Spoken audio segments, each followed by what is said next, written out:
so I thought that we were going to lose against the technology, but finally we won.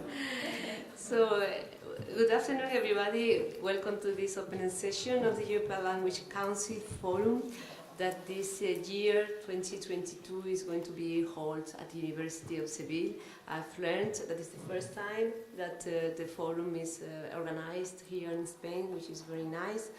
And the topic is languages in European university alliances, challenges and issues. I am Carmen Vargas, Vice Rector for Institutional Relations and Internationalization of the University of Seville. I have also the pleasure of coordinating the European University Alliance, EURISEUS. So it is really a pleasure to be here with you sharing this opening session. And I would like first to give the floor to Sylvain Colella, who is the president of the European Association for Social Sciences and Humanities, who is going to intervene by streaming.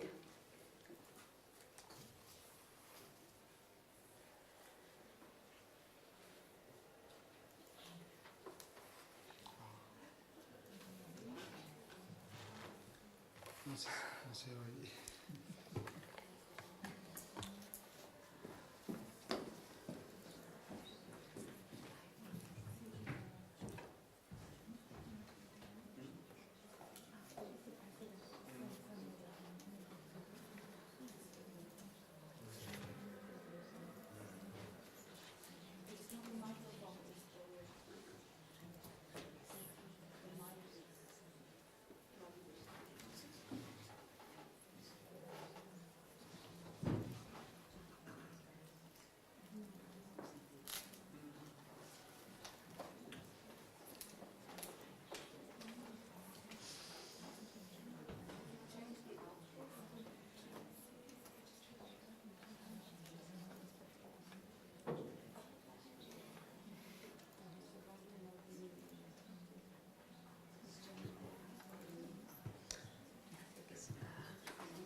Which microphone?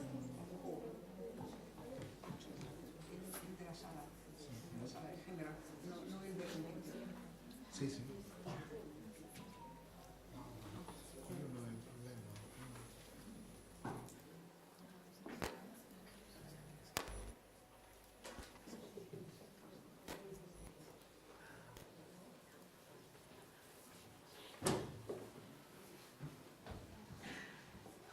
My name is Sylvain.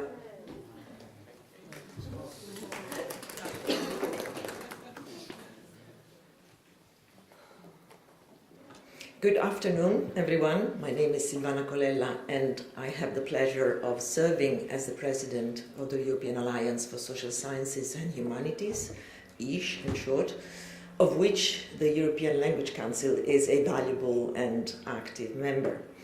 I do regret not being able to join you in Spain for what promises to be an inspiring and thought-provoking symposium. I think you will all agree with me that fostering and strengthening transnational cooperation in the European education area entailed commitments on many fronts. The European Universities Initiative is certainly one major step in the right direction. And yes, it is true, there are still unresolved structural and operational issues. Incompatible national requirements, for example, are hampering the establishment of a joint European degree. The lack of a legal statute for university alliances creates further complications.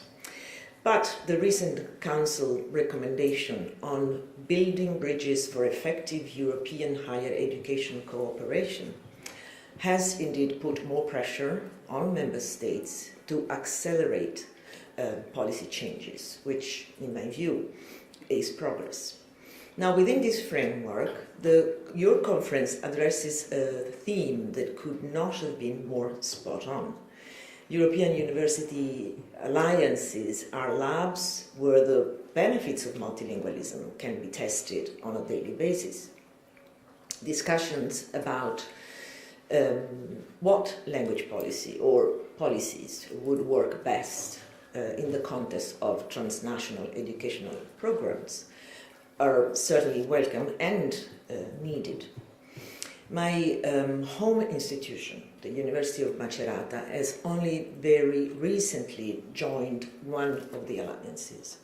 So I have limited experience in this field and, alas, no specific insight to share with you. But what I can say on behalf of ISH, the organization that I chair, is that we will intensify efforts to monitor science policy initiatives and debates on multilingualism, both in education and research. I look forward to reading the conference report or the outcome document, if one such document is in the pipeline. In the meantime, I wish you all a very stimulating and transformative conference. Grazie mille e buon lavoro.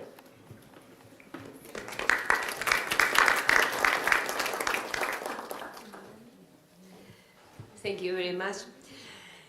Then I would like to give the floor to Fanny Lacroix Desmas, who is belonging to the Higher Education Unit at the European Commission, Directorate General for Education and Culture.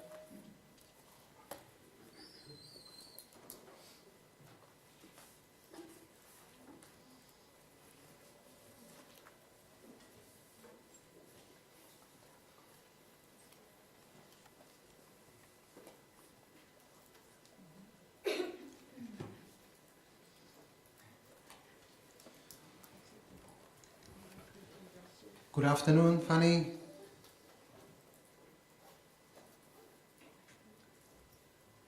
Good afternoon, everyone. Good afternoon. The floor is yours. Okay, thank you. I hope you can hear me properly and everything is fine. So I will share my screen for the presentation.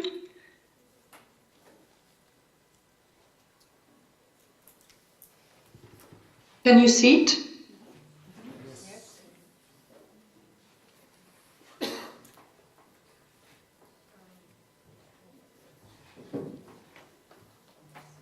Okay, so I will start first to thank you for this invitation, because as you know, multilingualism is a key objective, a key value of the European Union, and also a key objective of the European University Initiative.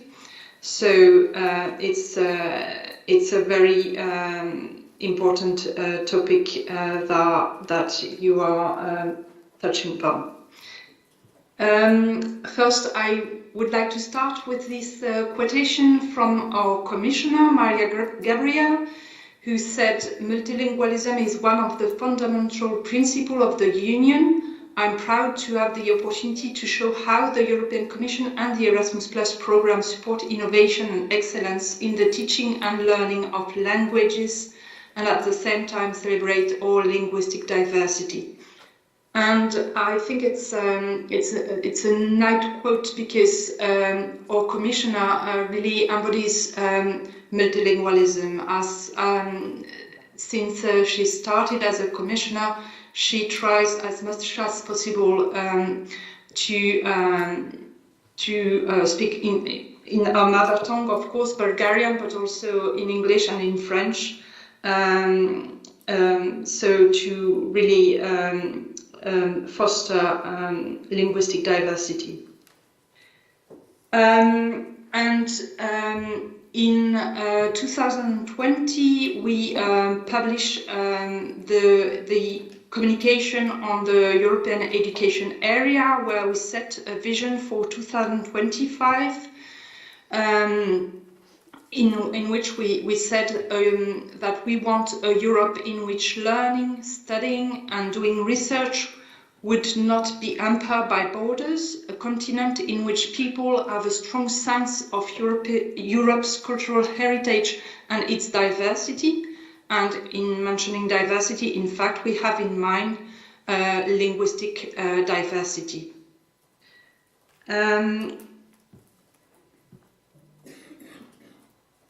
To prepare this communication, there was a Eurobarometer survey launched in 2018 with the following result about the appetite for learning languages among young people.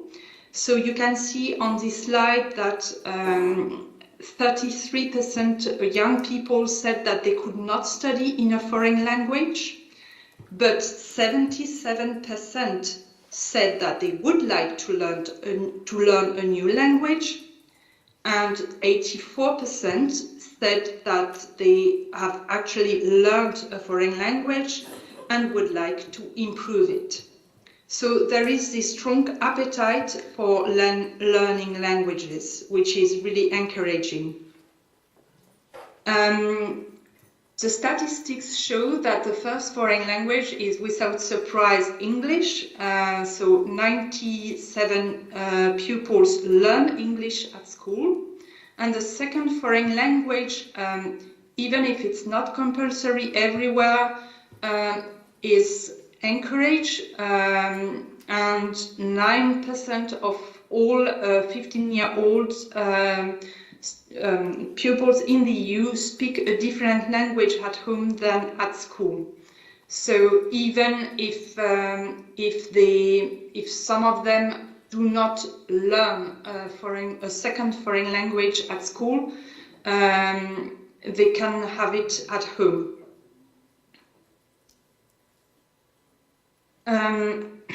So against this background, we set the following goal. At the end of upper secondary school, young people should be able to fully use the language of schooling, fully use another European language, and confidently use a third language. And in the European education area communication, you see that we have set different objectives, and in the quality in education and training, there is a strong focus on support lifelong acquisition of language competencies. And in the higher education part, the four priorities that were defined at that time, so the European University Initiative, the development of a European degree, and the Erasmus Plus mobile app, all supports this objective. And now I would like to present why we consider that boosting multilingualism is very important. First, because we consider that it's a democratic necessity. It is very important that people feel that their own language is respected and used, and that they can contribute to the European debate to understand the EU law without problems. So it's very, very important. It's also important to support inclusion and participation of all people. It could be through the use of IT tools also. It's important to promote cultural and linguistic diversity, and if not possible, to have a really good command of another or other foreign languages.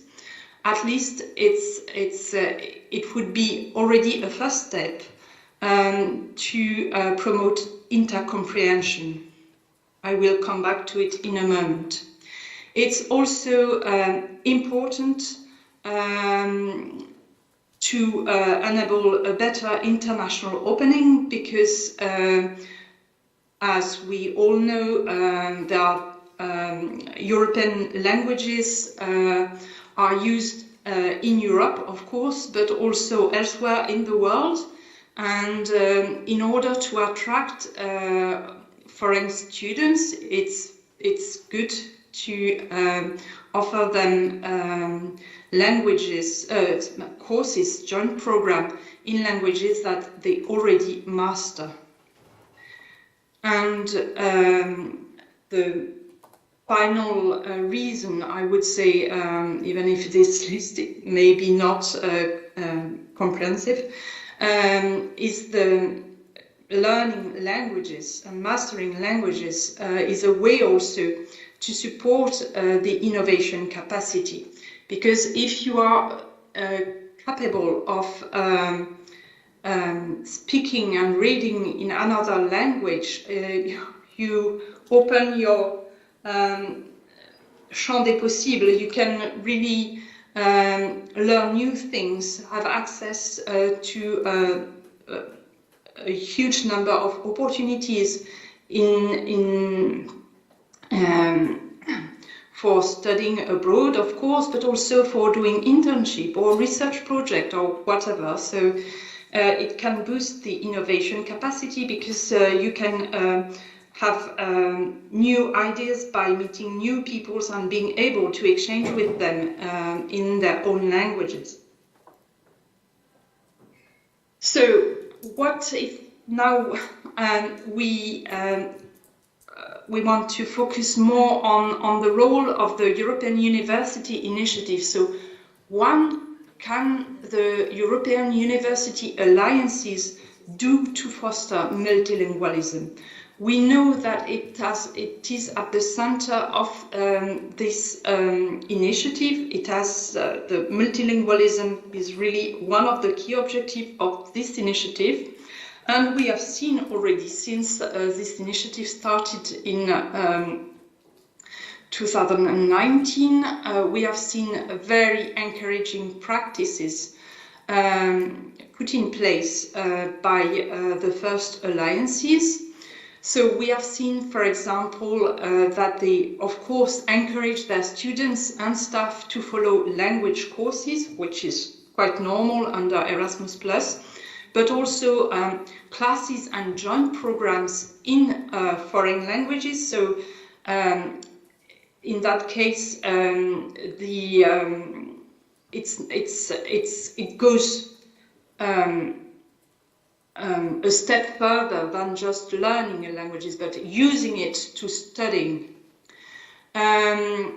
They also give some clear incentive through certification to recognize learning outcomes when it comes to language learning. For example, I'm thinking of the Alliance UFE with this star system. They also encourage strongly their students and their staff to integrate in their host countries and by doing so to encourage them to learn the national language of where they stay for studying or doing an internship or participating in different projects. We have seen also that most of the alliances use the different languages of their alliance through their website and social media. We encourage them also to interview people in their mother tongue and provide subtitles in English and other languages, so that it shows to the public and to the students and staff that they can it's important to use different languages, and it's important to promote linguistic diversity. And they can ask also the decision makers or their associated partners to express themselves in their mother tongue. For example, I remember when I attended the kick-off meeting of the Alliance UNITA, that all the associated partners presented themselves in their mother tongue, which was really nice, because even if you cannot, if you are not an expert or you haven't learned Italian, Spanish, Romanian, if you already master quite well another Romance language, you discover that in fact you understand 80% of what the people say, and I think it's very satisfactory to see that with the minimum language skills you are able to at least understand, not to speak, but at least to understand. And I think it's really rewarding.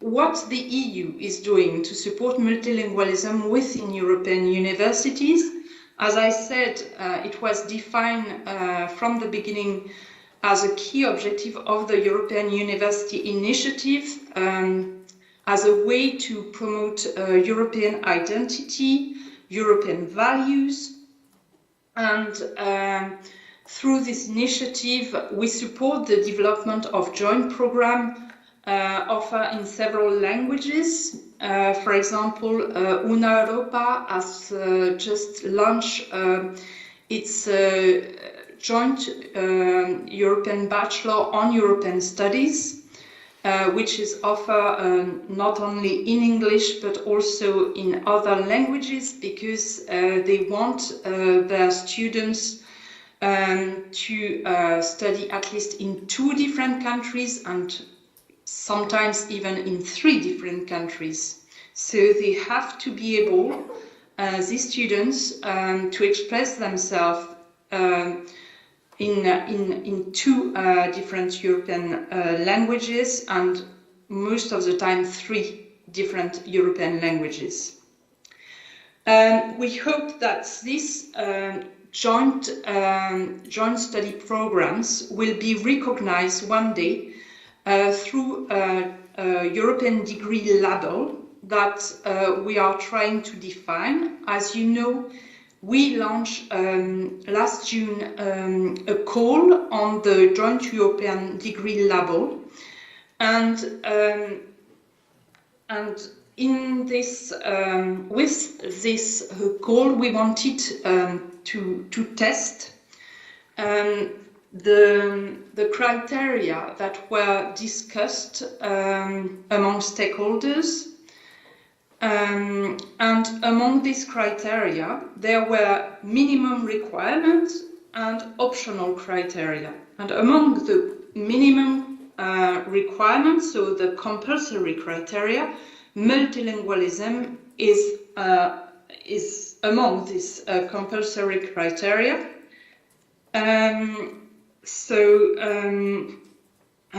For example, it is said that during the joint program, each student is exposed to at least 2 different EU official languages, language classes excluded.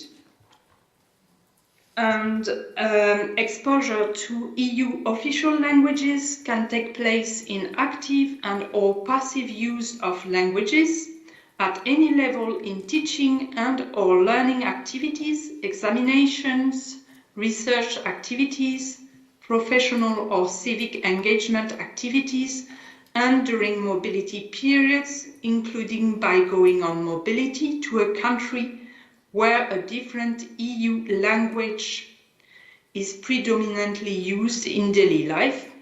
This may include students' mother tongues.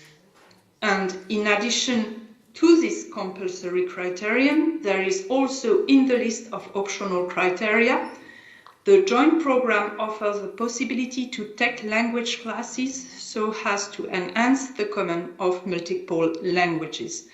So at least in 2 different places, multilingualism is really encouraged, and not only encouraged, but it's really a compulsory criterion in this joint European degree label. And not to forget, even if it's not specific to the European Universities initiative, there is the new online language support platform that has been launched, that was launched last July. It is now, the novelty is the fact that, of course, it is open to all Erasmus Plus participants, but it is also open, or it will be gradually open to to everyone who is interested in learning languages at basic level. And I think it is a nice tool to give this appetite for learning new languages.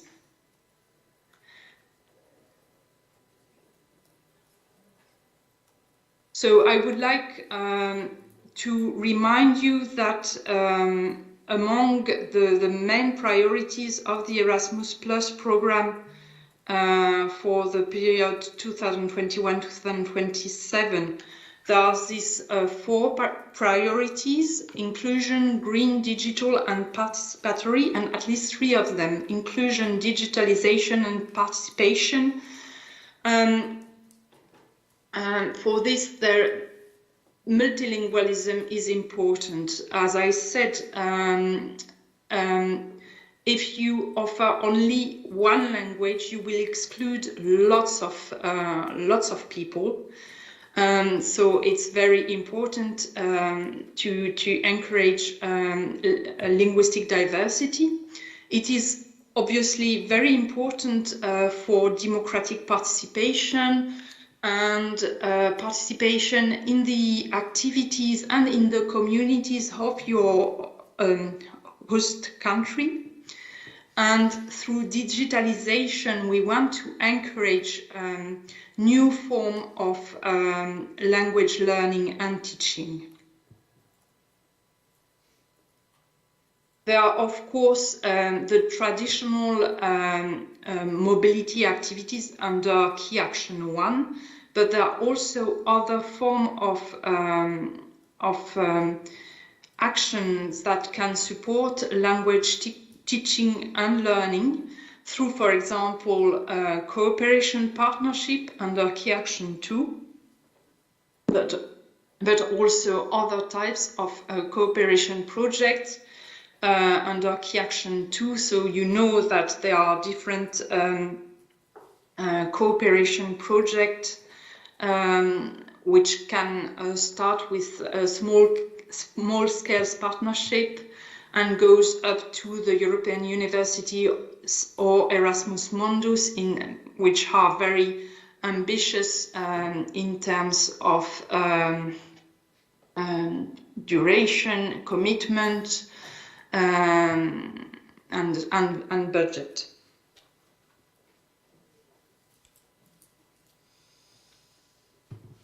And if you feel that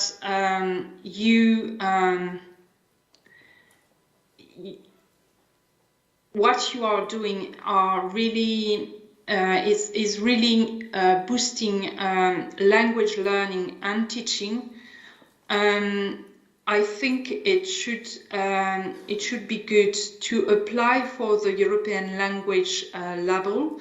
This is a label which is awarded to projects that encourage language learning and teaching for the period 2021-2022.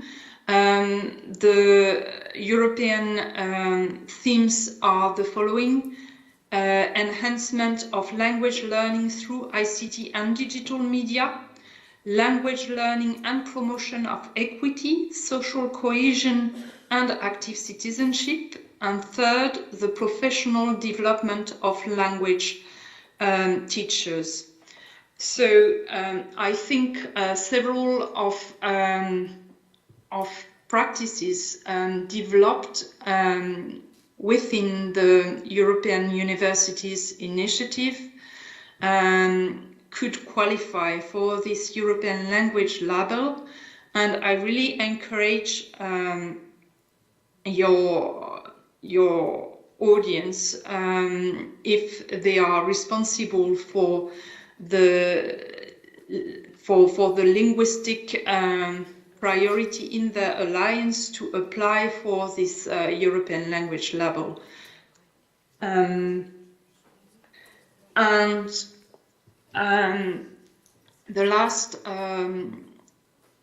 The last point I would like to highlight is the fact that we have now this Erasmus Plus mobile app, which was launched last year, which was totally updated, and which is now offered in all EU languages.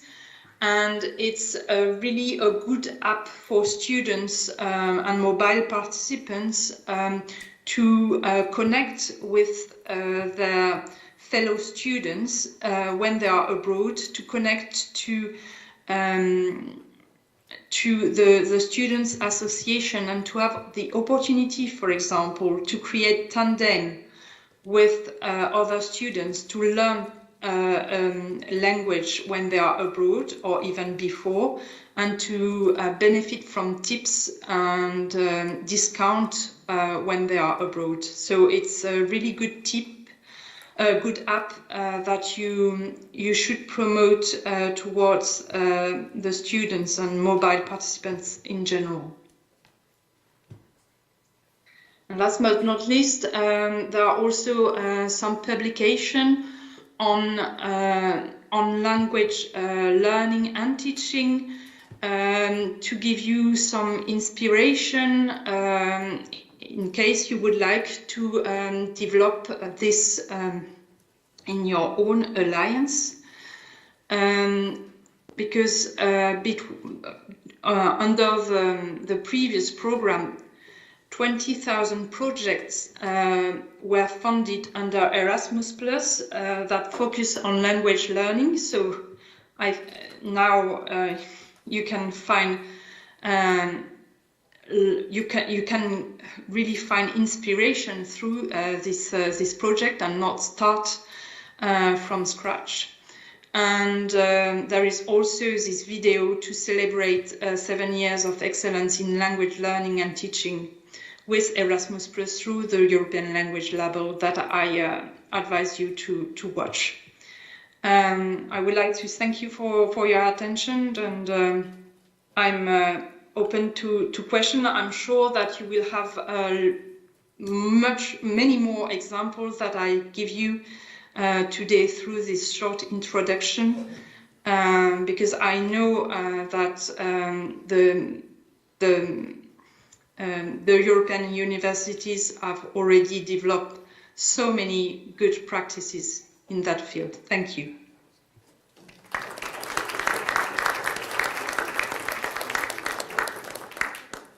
Thank you very much, Fanny, for this introduction. I think we are going to move now to the next speaker, who is Professor Javier Martos Ramos, the Dean of the Faculty of Philology. Thank you very much. Dear Mrs. Vice Rector of International Relations and Institutional Affairs, dear ELC President, dear representative of the Spanish Ministry through its program Spanish in the World, dear ELC Directors of Language Policies, and dear ELC colleagues and delegates. Welcome to the ELC Forum. I hope you all had a good trip to Sevilla, and I want to warmly welcome you to the Faculty of Philology of this university. One of the questions asked in the Vademecum on mobility and inclusion in multilingual Europe 2018, edited by Grand and my colleague and friend Celia Conceição, who is here today, is why can't language questions just be left to themselves? Or in other words, why do languages and language management in society matter? I always like to recall on Raymond Williams' 1977 reflection about this issue. A definition of language is a definition of human being. Therefore, language issues cannot be left alone. No state can ignore the needs of the human beings who share the planet. Language is the backbone of communication, of public and private relations between speakers, of their rights and obligations. There cannot be a no language policy, as there is a no healthy policy, nor a no justice policy. Providing education at higher education institutions is no exception. Regulation is an aspect as important as many others. Relations with public administrations, justice or health. If a clear language policies and planning is expected, higher education institutions must also be able to regulate linguistic capital, no more and no less than the management of linguistic competencies. Regulating them is not a policy imposition. Regulating is promoting diversity. Regulating is looking at our discipline of studies from a different perspective to preserve diversity. Regulating is being fair with neighbors' cultural context. With neighbors' cultural context. Regulating is promoting an adequate adaptation of multilingualism. Regulating is ultimately respecting and knowing how to live together linguistically and culturally. The European alliances will undoubtedly be a test bed. Knowing some of my colleagues in charge of academic management in the universities, I have witnessed the effort being made. This meeting should reveal to this day the linguistic situations in the creation and management of alliances, as it reveals our linguistic diversity, 24 languages altogether in the countries of the universities involved. In these 2 days, we should propose and discuss solutions. We should analyze our development. We should determine what can be improved. We should listen to other proposals. And of course, we should create, with ELC, a working group to seek progress. Yes, language is progress, and we need to manage progress properly through policies that encourage a fair use of language, representative of diversity, and faithful to the social context. I thank ELC and its members for their support in organizing this meeting in Sevilla. I thank the University of Sevilla, thanks to my vice rector and its colleague, her colleagues, and I thank the Faculty of Philology, which is the center of expertise in the study of management of that formidable tool called language. Thank you very much.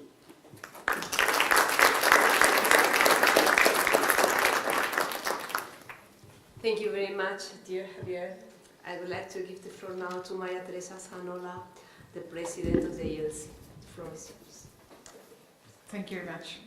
Dear Vice Rector, dear colleagues, dear members of the board, ELC directors, and dear PhD students and students from the University of Sevilla, it's a great pleasure to meet you again, but even to meet you for the first time at this ELC meeting, and in this occasion ELC FORUM 2022, dedicated to the role of languages in European alliances. So that means languages in higher education, and why ELC is interested in the role of languages in these alliances.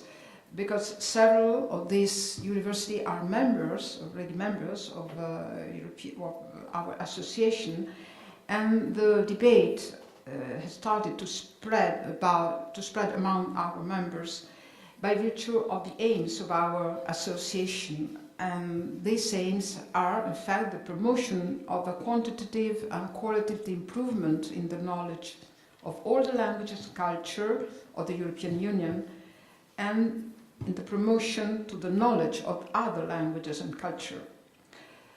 Because in our aims there is the needs of promotion and cooperation at European level between higher educational establishments with the view of achieving an integration in training and research in the fields of languages and culture. Because we want to create a forum for discussion and development of policies and strategies for European higher educational establishments, but even centers of linguistic training, continuing education establishments, professional and university organizations specialized in the fields of languages and culture. But in between our aims there is the willing of working for designing, launching, managing European projects relating to education, training and research, intended to meet the cultural, social and professional needs of an integrated Europe. But even we want to evaluate teaching and research methods in the field of languages and culture, with the view to improving their quality. And finally, we intend to further the interests of its members with respect to the institutions of the European Union and other European and international bodies in all fields likely to promote the multilingual and multicultural nature of Europe. So we thought that European alliances was the good floor for us, because European universities will be a key driver for improving the quality of higher education and strengthening links with the European research and innovation landscape, and also with society and economy. Fanny Lacroix explained this, so European Alliance's mission for multilingualism. By 2025, each alliance will have defined a common long-term strategy for education, research, innovation, involving a high level of integration in cooperation between its members. So this initiative will achieve an unprecedented level of cooperation between higher education institutions in Europe at all levels of organization and in all fields of activity. Most alliances have a transdisciplinary approach. These alliances have a dominant theme and a focus on cross-cutting issues for joint work, for example, on themes on subjects such as education and citizenship, digital technology, environment, social transformations, health. Other alliances focus on a specialization. So in this overall scenario, what role will languages play? And there began some questions that intrigued us, that made us understand that our mission, ELC mission, had to do with an important, motivating and necessary debate. The final program of this forum is the answer. 18 papers, 51 speakers, 1 plenary conference, more than 40 universities represented here, a large number of European alliances, the presence of the European Union policy officer in the field of multilingualism, the presence of the president of European Association for Social Sciences and Humanities, just to recall that we are not involved in languages but in the role of us, so that's a real success for our association. And just to remember the role of languages that allow the development of disciplines, the growth of new intercultural parameters, the exchange between cultural traditions. So just in this scenario, global scenario, we put our questions, and our questions were and are, which new frameworks must be designed for science communication, for knowledge transfer, for multilingual needs? Which new policies must be conceived and implemented in the field of languages? Which will be the role of languages in university alliances strategies for intercultural approach, for maintaining different contextual, linguistic, rhetorical, disciplinary traditions? Here are the answers these days and issues that you all speakers will contribute to develop. So I have to thank many of you, but above all the organizing committee and Javier Martos Ramos in a special ways for his hospitality in Sevilla and all the university as well. I thank you also the scientific committee, especially Professor Manuel Celio Conceição, because it was the one who came up with the idea, an idea that was very well received by the whole board in the form of formation and allowed us to put it together and realize in the way you see it. I can mention just one by one. Thank you to our secretariat with Anna, Martina and Immacolata here in Sevilla. We have worked very hard through these months to achieve these very good results. So contributions, experiences, reflections on the role of languages in help, higher education language policy, strategies for intercomprehension practices, methodologies, actions to promote multilingualism. Wait for our participation and discussion. Thank you all to be here. Thank you to our speakers. The ELC Forum is waiting for us. Thank you very much.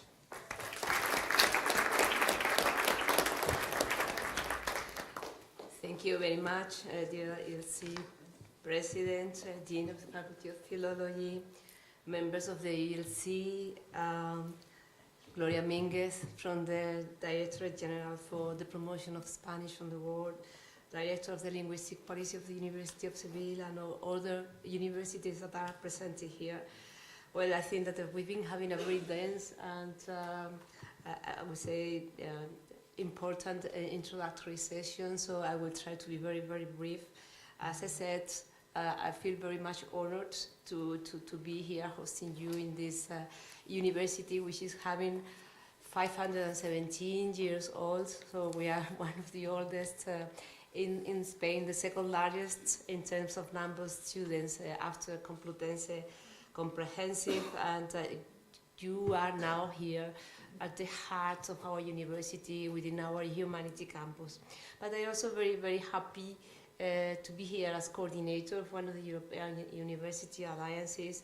So I would like to especially welcome all the members of alliances that are here, and very special welcome to the representative of the Haaga University of Applied Sciences, for women coming from Finland and Helsinki to represent our Ulysseus alliances.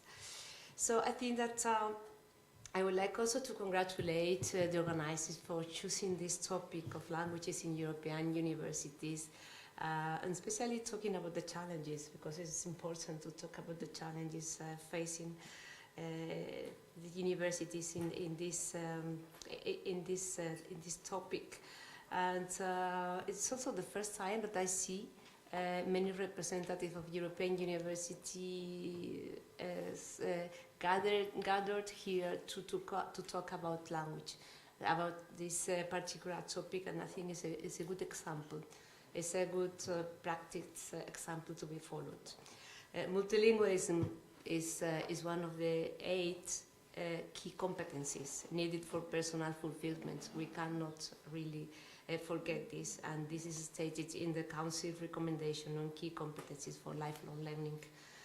Effective multilingualism policies and initiatives can strengthen the opportunities of citizens. Language skills may also increase individuals' employability, facilitate access to services and rights, and contribute to solidarity through enhanced intercultural dialogue and social cohesion. And linguistic diversity is a right. In the European universities, we aim to be multilingual, but at the same time, we aim to respect our linguistic and cultural diversity. Because languages define personal identities, and they are also part of a shared inheritance. They can serve as a bridge to other peoples and cultures by promoting mutual understanding and a shared sense of European identity. The European Union now has 3 alphabets and 24 official languages. So linguistic diversity is a fundamental right in the EU and should be also boosted in our consortia of European universities. Promoted by the Council of Europe and the European Commission since 2001, every 26th of September, 700 million Europeans in 46 member states celebrate the European Day of Languages with an increasing number of activities in order to foster linguistic diversity and language learning across the EU. Multilingualism and linguistic diversity are common goals for all European university alliances, but for sure, the way every consortium addresses it is worth describing and sharing. And today, we are here to learn from each other about how to enhance the language competencies of our students, our teachers, and our staff, and how to be richer in languages and cultures. I hope that this dialogue will lead to the identification of challenges, but also of innovative ways of getting the interest of our communities about languages, making them more multilingual, and achieving more diverse campuses in terms of languages and cultures. Because of doing so, we will also contribute, as our Dean said, to make a better Europe. Thank you very much.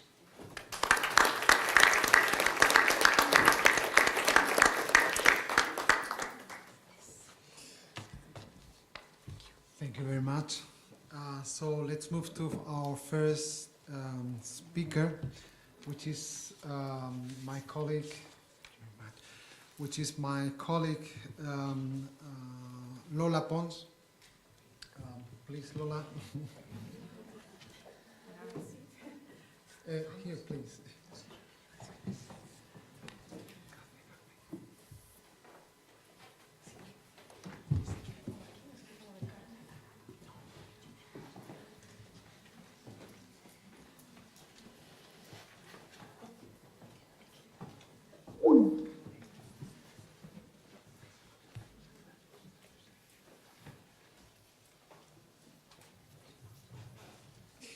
So I said before, we move forward to our first presentation. Precisely, it is my colleague Lola Pons, which is seated here now. And it is a pleasure for me. Lola Pons is full professor in Spanish language at this faculty.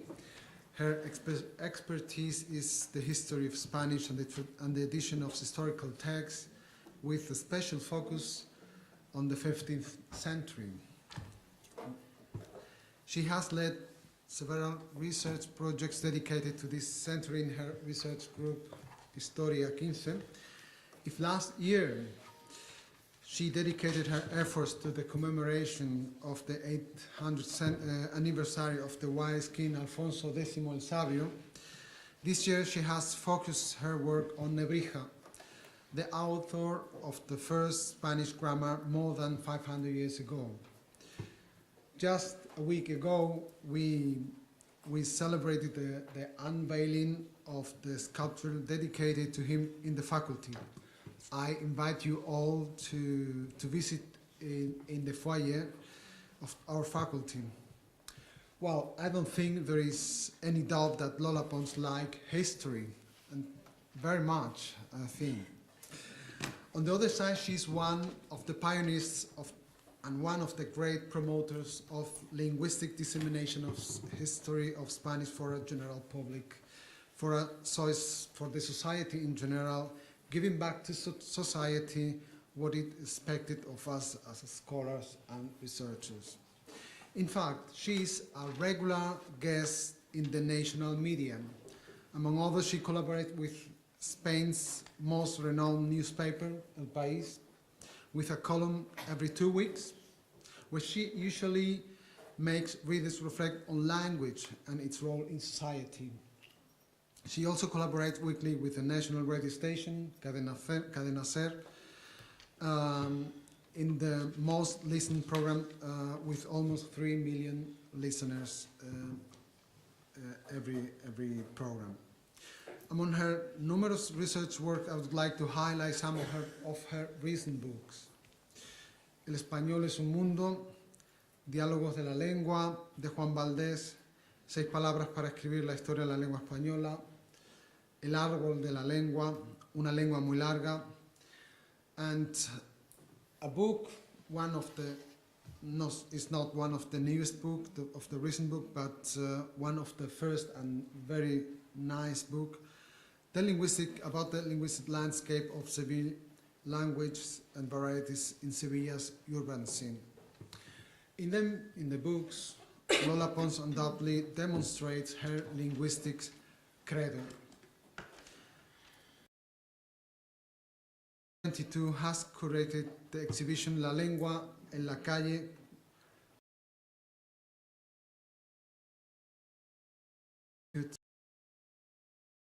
which today will deal in this topic. Thank you very much, Lola, for accepting this invitation. Thank you very much, dear Dean. Hello, everyone. I'd like, first of all, to thank the organizers of this meeting for inviting me here today. Let me introduce myself. Following Fanny Lacroix's advice, I will introduce myself in my mother tongue, which is Spanish. Mi nombre es Lola Pons, soy catedrática de esta universidad, de la Universidad de Sevilla. And today I'd like to put you in the picture of the project, the Planeo project, and to present the results of our research on Andalusian linguistic landscape. But I'm missing the... I'm yours. You're mine. Let me start with 2 pictures. This first picture, this is a runabout near Seville, where every day during past winter, a man was selling potatoes next to the road each morning. The self-made advertising posters say in Spanish, Papas de Sanlúcar, which shows us the American and Andalusian Spanish word for potato, which is in standard the equivalent word patata. The reference to Sanlúcar is Sanlúcar de Barrameda, that's a place in Cádiz, which is well known for its horse races, manzanilla, dry sherry, and the potatoes. One day, the man wasn't there, and he put this other poster. The other one? Cerrado por operación de cadera. That is to say, closed due to hip surgery. The way to take possession of this place was to write, to transform a natural place into a verbal place. The French anthropologist Marc Auger coined the concept non-lieu, non-places. Non-places were, in his opinion, airports or motorways, all of them characterized by constant transition and temporality. But as we see, when someone spends every morning selling potatoes in a motorway, it is not impossible to change the nature of a known place. And a possible way to do that is writing on a surface. This motorway could be closed by an unknown person. Speakers tend to colonize and urbanize physical space linguistically, no longer merely as a stage for informal socialization, but a space for writing. The music band U2 said that it's possible to go where the streets have no name, but the project I run establishes as its main argument that streets do have names and words to be read as a unique changing text. Planeo stands for Paisaje Lingüístico Andaluz, Evaluación y Observación Cartográfica. This is Andalusian Linguistic Landscape, Evaluation and Cartographic Observation. The Planeo project uses linguistic landscape signs as the axis of our analysis.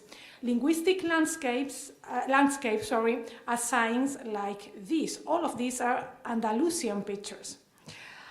Is the ensemble of material realizations of the language written and displayed in specific public setting. The term was first used with the meaning, linguistic landscape, in a work in 1997 by professors Rodríguez Landry and Richard Bohes, who define it as follows. The language of public road signs, advertising billboards, street names, place names, commercial shop signs, and public signs on government building combines to form the linguistic landscape of a given territory, region, or urban agglomeration. Sorry. The linguistic landscape of a territory can serve two basic functions, an informational function and a symbolic function. We understand public space as the place where social representations of citizens converge. In this space, we find very different verbal displays, such as graffiti, or commercial signs, or regulatory or informative institutional signage. All of them can reflect the power desired or achieved within one community versus another in a specific location. This picture is from Seville. This is Avenida Ciudad Jardín. And this other one is also, these all are pictures from Seville. We can see with this kind of pictures the degree of sedimentation of a collective in a place, or we can see the level of knowledge of the language considered general in the surrounding territory. The linguistic landscape also provides information on how languages not spoken in an area are considered prestigious and used with evocative and connotational purposes. Orange, a smell of orange blossom all year. 10 years ago, I published a book on Sevillian linguistic landscape, as Javier Marto said, Pons Rodriguez 2012, where I tested the feasibility of studying the local or global linguistic landscape of a city like Seville. Seville, the capital of Andalusia, with over 700,000 inhabitants and a surface of 148 square kilometers. The book studied the written presence of different languages in public spaces as a meaningful index of the ethno-linguistic vitality of the various linguistic communities inhabiting the city of Seville. The original material for this book was a corpus of 1,000 pictures described, quantified, and analyzed using sociolinguistic methods of interpretation.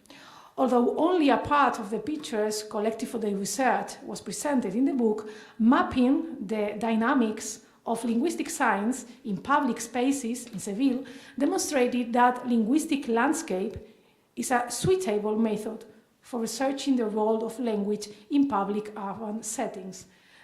This is one of the results of the book. It demonstrated that Seville is quite multilingual. The current project, Planeo, began in October 2021 and will expire in March 2023. The research team is made up of 25 members, which are all of them, and also all of them, but the core team is this. The core team is shorter and is based in 6 Andalusian public universities: Jaén, Almería, Huelva, Granada, Pablo de Olavide, and Seville. There are 8 provinces in Andalucía, from west to east: Huelva, Sevilla, Cádiz, Córdoba, Málaga, Jaén, Granada, Almería. And the aim of our project is to explore the languages used in the linguistic landscape of 4 of them: Huelva, Sevilla, Jaén, and Almería. We belong to a community, Andalucía, where there are no official language other than Spanish. And many people think that only the Catalan, Galician, or Basque territories in Spain are multilingual. But Andalucía is not a monolingual place. Let me show you some data to help you make an informed opinion. According to data from the National Institute of Statistics, in 2019, a total of 8,410,002 people are registered in Andalucía, of which 653,146 are of foreign nationality. The foreign population represents 7.77% of the total registered population in Andalucía, although this proportion is considerably higher in the province of Almería, where it represents 20.28%, and in Málaga, representing 15.20%. Fuengirola, there in Málaga, is home to the second largest community of Finnish people outside Finland in the world, after Sweden, of course, with near of 6,000 speakers of Finnish. Figures illustrates that by nationality, Moroccan national 22.21% of all registered foreigners. How these people show their languages in public spaces? Are there differences among communities? How many languages can you read in Andalusian public spaces? All the pictures I'm showing you in all the slides come from Andalucía: Seville, Huelva, Jaén, that of Fuengirola, Málaga, and Almería. But the linguistic profiles are different among provinces. For example, Huelva. In Huelva, the development of the cultivation of the garden strawberry drove in the last 50 years result in a period of economic development and demographic growth, with a lot of Moroccan and Romanian people established in the city as temporary workers, those are the temporeros, or as permanent residents. Almería has the highest proportion of Arab population of any Spanish city. Intensive agriculture has been the most important economic sector of Almería for the last 50 years. In the second half of the 20th century, Almería witnessed spectacular economic growth due to the invernaderos, cultura del invernadero, that is, crops grown year-round in plastic-covered greenhouses, where they develop intensive vegetable production. Seville is a big tourist center in Spain with over 2.5 million travelers and tourists a year. Seville is the third tourist place in Spain after Madrid and Barcelona.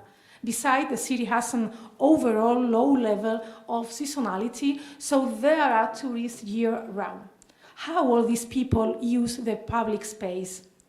Are Andalusian people aware of this multilingual treasure? We developed this project, Planeo, to know better all these realities. First of all, we bought the domain paisajelingüístico.es, and there is not, in my opinion, a minor result, as the web domain linguisticlandscapes.com in English belongs to a private company. This domain paisajelingüístico.es is is now the website where we announce our activities, our biodata, or any new related to the Planeo project. But one of our colleagues, Francisco Molina, is leading the creation, the foundation of a new scientific society devoted to linguistic landscape. Last month, we've just founded the Sociedad Española de Paisaje Lingüístico, which, as far as I know, will be the first linguistic landscape association in the world, whose official language will be Spanish. I am the acting chairman of the association, and my pretension is to donate this domain to the association and to migrate our webpage to another domain. Now I will describe the features of our corpus, the Planeo corpus. Well, we have been taking pictures from past July, and now we have reached the number of 2,000 pictures. Next uploads will reach the number of 5,000 pictures. Each of the 4 capitals of the provinces has been walked by foot, and our researchers have been taking pictures of different areas distributed by zip code. In the 4 provinces, major local towns have also been explored. Our research has a main linguistic objective and a cartographic methodology. We agreed on taking pictures of signs written in languages different from Spanish, either bilingual signs or multilingual signs or monolingual signs with only other languages different from Spanish. Our corpus is then heteroglossic, and we do not take into account manifestation of dialects. We make pictures of recent or historical signs. We do not exclude any sign by date of or any other temporal criteria. And we do not include mobile signs. That is to say, we don't take pictures of clothes or cars, even if they carry signs. We only take pictures in public spaces and open-air places. We do not consider the interior of any place, even public spaces such as shops or restaurants or institutions. That's a decision based on general personal data protection. The methodology of taking pictures and uploading them to the corpus is restricted to the members of the project. There are also collaborative applications about linguistic landscape as Linkscape in Luxembourg, but we pretend to be exhaustive and to take and tag the pictures inside the team with not too much internal diversity. There are 15 colleagues that are uploaders, that are photographers. We take the picture just in front of the place with our mobile phone. The smartphone allows us to pinpoint the geographic location, and the result is a photograph which is associated with a geographic position by geotagging. We use the JotForm application with a personal keyword to upload the picture into the database, and after this we get an email which asks us to tag the pictures. Pictures can be seen in a map, for example like this, or can be seen in squares or by a filter. This is one of the examples. We see that each sign can be seen in 1 or 2 pictures described and translated. We consider the códigos included in each sign, monolingual, multilingual. We consider also the language. There are too many factors which role a play in this decision. Sometimes it's identity, an identity aspiration, sometimes it's the capacity to attract the attention of people, many factors, and all our studies pretend to describe how many factors. We can also describe the type of discourse, code in Seville, where someone is selling eventails, handicrafted, and the time the seller spends in writing your name is different among languages. That is, in English, he spends 2 minutes in writing your name. In Italian, it's 1 minute. In French, it's no minute. And in German, 2 minutes. Again? Otra vez. Sorry. Otra más. Perdón. Then I will show you. No, estás dando hacia adelante. Hacia atrás. I will show you again all the filters we use when describing the picture. That is the type of translation, the language. Ahora pasamos. The alphabet, the type of discourse, informative, political, and so on. The directionalidad, that it's a feature very common used in linguistic landscape, which merely distinguish between bottom-up signs and top-down signs, no? Produced from institutions or for personal people. The status signs could be operative or non-operative, the layering, the material, and so on. At the end, in the keywords, the grid search enables us to filter the current view based on a keyword, since centro educativo, educational center, monument, or orality, and so on. Okay, the maps come from Leaflet.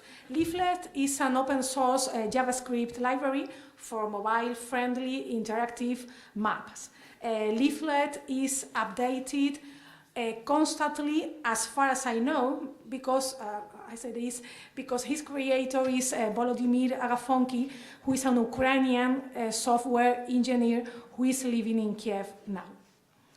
The background map comes from OpenStreetMap, which is a free editable map of the whole world that is being built by volunteers and released with an open content license. This is the view by map. You see a lot of signs only in a place because there are Chinese signs in Seville concentrated in an industrial place, Polígono Industrial. And you can see also the pictures, the signs, with this kind of view by separated by squares. In each of the picture, again, we can see the image and or the description we can add to the sign. Every sign has a number, an ID number, for example this, so we can also use the number in the bibliography. Well, as you see, Planeo Corpus is an open database with Andalusian linguistic landscape images, an online open consultation interface that allows image search according to place, type of sign, type of author, languages involved, and date. The aim is for the database to aid the creation of living linguistic landscape maps by zones or languages. These data constitute a photographic archive of the city as a text, through the specific material of messages in the street, which by nature are destined to be fleeting. It is agreed that all the European monolingual spaces have now become multilingual territories, and concurrently all European multilingual territories turn to be even more multilingual. But I disagree with the long-held argument which claims that it is usual to find aided monolingualisms in multilingual spaces, and that languages can exist side by side without any global consequence for the society in which they are found. I argue for the importance of public spaces in examining the consequences of multilingual territories for inhabitants, either plurilingual or monolingual. Monolingual locals who begin to see commercial names in Chinese signs in the street, or menus in a language other than their mother tongue, start to be plurilingual, even if they do not speak to any immigrants or tourists. Immigrants learning the general language are also influenced by local linguistic landscape when drafting text for public display. In our corpus, preference was given to border space and neighborhoods working as welcome pods, and spaces in which two or more languages coexist. The use of term landscape in itself transmits a static idea that is seen and is orientated towards a contemplative rather than an action-based interpretation of what is examined within the linguistic landscape. I'm going to shorten some of the paper.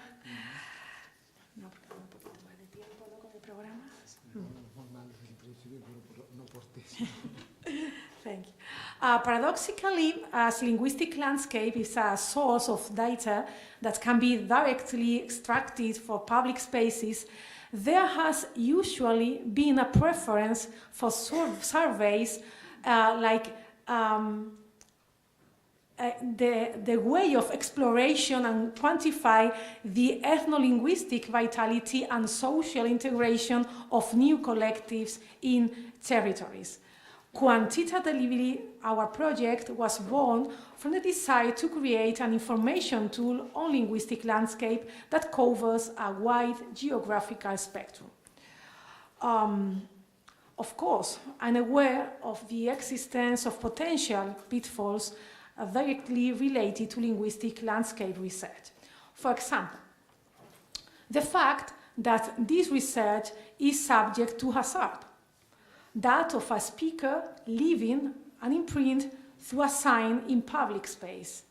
As these are signs of a verbal nature, the linguistic landscape offers signs of literate groups inhabiting a specific location, which means that non-writing speakers or languages with no writing form have no voice in the linguistic landscape, even if they are also part of the city multilingual network. Equally, only the interaction of speakers in public spaces results in the appearance of this type of signs. Hence, we know of the existence of collectives or languages with speakers in the city which are not included in the linguistic landscape, either because they wish to remain invisible or because, as in the case of migrants, they have not yet set or installed themselves in the habitat. Despite this, I understand that European culture is to a major extent a culture of writing, and that in our context, the written word is a determinant tool for expressing the varieties and development of linguistic identities. We should also consider the temporary nature of the corpus. In material terms, many of these signs, for example, graffiti or personal art, are ephemeral. And this feature represents both a methodological difficulty and a challenge inherent to linguistic landscape research. We are, after all, studying a changing element that reflects the dialectics of our social dynamic. This is why compiling the linguistic samples of interest that there are on this medium is also a call for awareness on not just linguistic but cultural and ethnographic information which is lost on the daily basis, but that is also very important.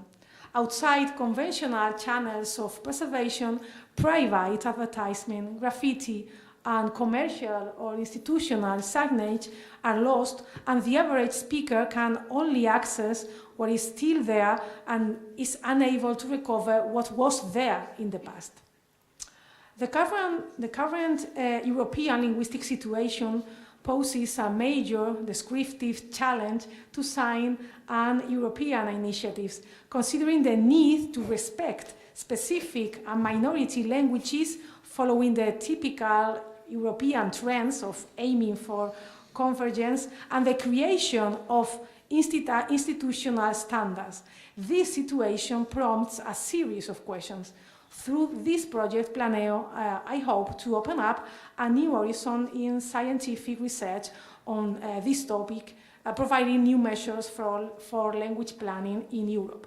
We tend to think that alphabetization uses only this kind of material, but there is also an informal alphabetization which uses material like this. These are also pictures from Seville. We tend to think that when learning languages, we only use materials like this, subjuntivo español, but we can also use signs or material like other this, pueda, quieras, sea, disculpen, all of these good examples of Spanish subjunctive. At present, now that linguistics can transcend the study of the written languages as the sole medium for its analysis, and now when we are working on the spoken languages, it seems relevant to examine the language represented in public spaces, marking them as a new frontier in linguistic study, a new other border. In a continuity logically derived from the expansion of a field that includes sociolinguistics, we believe speakers should be studied not only in terms of how they use the oral production or how they write texts, but also in terms of written public production, transforming this scenario, these places, into the object of the analysis. This fieldwork is the domain of linguistic landscape. Thank you very much.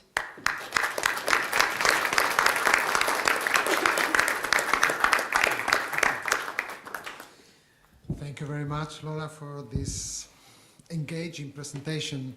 We all know very much the city of Sevilla and its corner and its graffiti. So, well, we have a couple of minutes, even though we are late because due to these technical problems. We have a couple of minutes for discussion, for questions, for debate, for comments. And please just show a hand. And in the meanwhile, I have just to thank you, Lola Pons, because it was a connection in between our reality, I mean, European alliances, but we live in a reality in every country. So there's already all the languages, they are engaged in our higher education programs, but then our students and ourselves will live in another complexity, a multilingual reality, in fact. And in fact, in the future, we are forming students that go into this reality. So that's very interesting, imagining these interactions and in between Andalusian soundings and Andalusian reality, because they're both. And we can multiply this in every country because it's really something that's involving us. So thank you for sharing with us. And it was even the intention of our board of directors to have these connections to what we are doing in the strictly point of view, but even the reality, it's outside and living with us. So thank you very much. Thank you very much. Thank you. so, any questions? Yes, please. Hi, thank you really very much for that presentation. It's really, I'm a sociologist as well, so and I wanted to ask you, you were talking about ethno-linguistic vitality, and the spaces that you're looking at seem to be multiplying. What do you envisage is the future of this ethno-linguistic vitality? Are these spaces multiplying? Are these spaces becoming more and more? Well, it depends on the community. Our vision in Seville, each migrant community has a different role, develop different ways to use their own languages. And in second generations, that is 10 years ago, I write the first book, but that was 10 years later, things are changing. And the second generation, they not always conserve, they not always preserve the language of their parents. For example, Chinese communities, they do conserve every use, every way, all the cultural representations. They even have in Sevilla, here in Sevilla, we have 3 Chinese schools. But on the other way, Arab people do not have the same profile of maintaining their language. That is, the ethno-linguistic vitality is based on the use at home, because schools not always foster that kind of preservation. That's such a shame. Thank you. All the questions? One. Thank you very much, and thank you, Lola, for accepting being here. Now we know what we all are reading when a column is published by Lola Pons in El País or. Thank you very much, and we move forward to our first panel. And I will call the first panelist, please.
So, good afternoon again, and we start the work in the panels.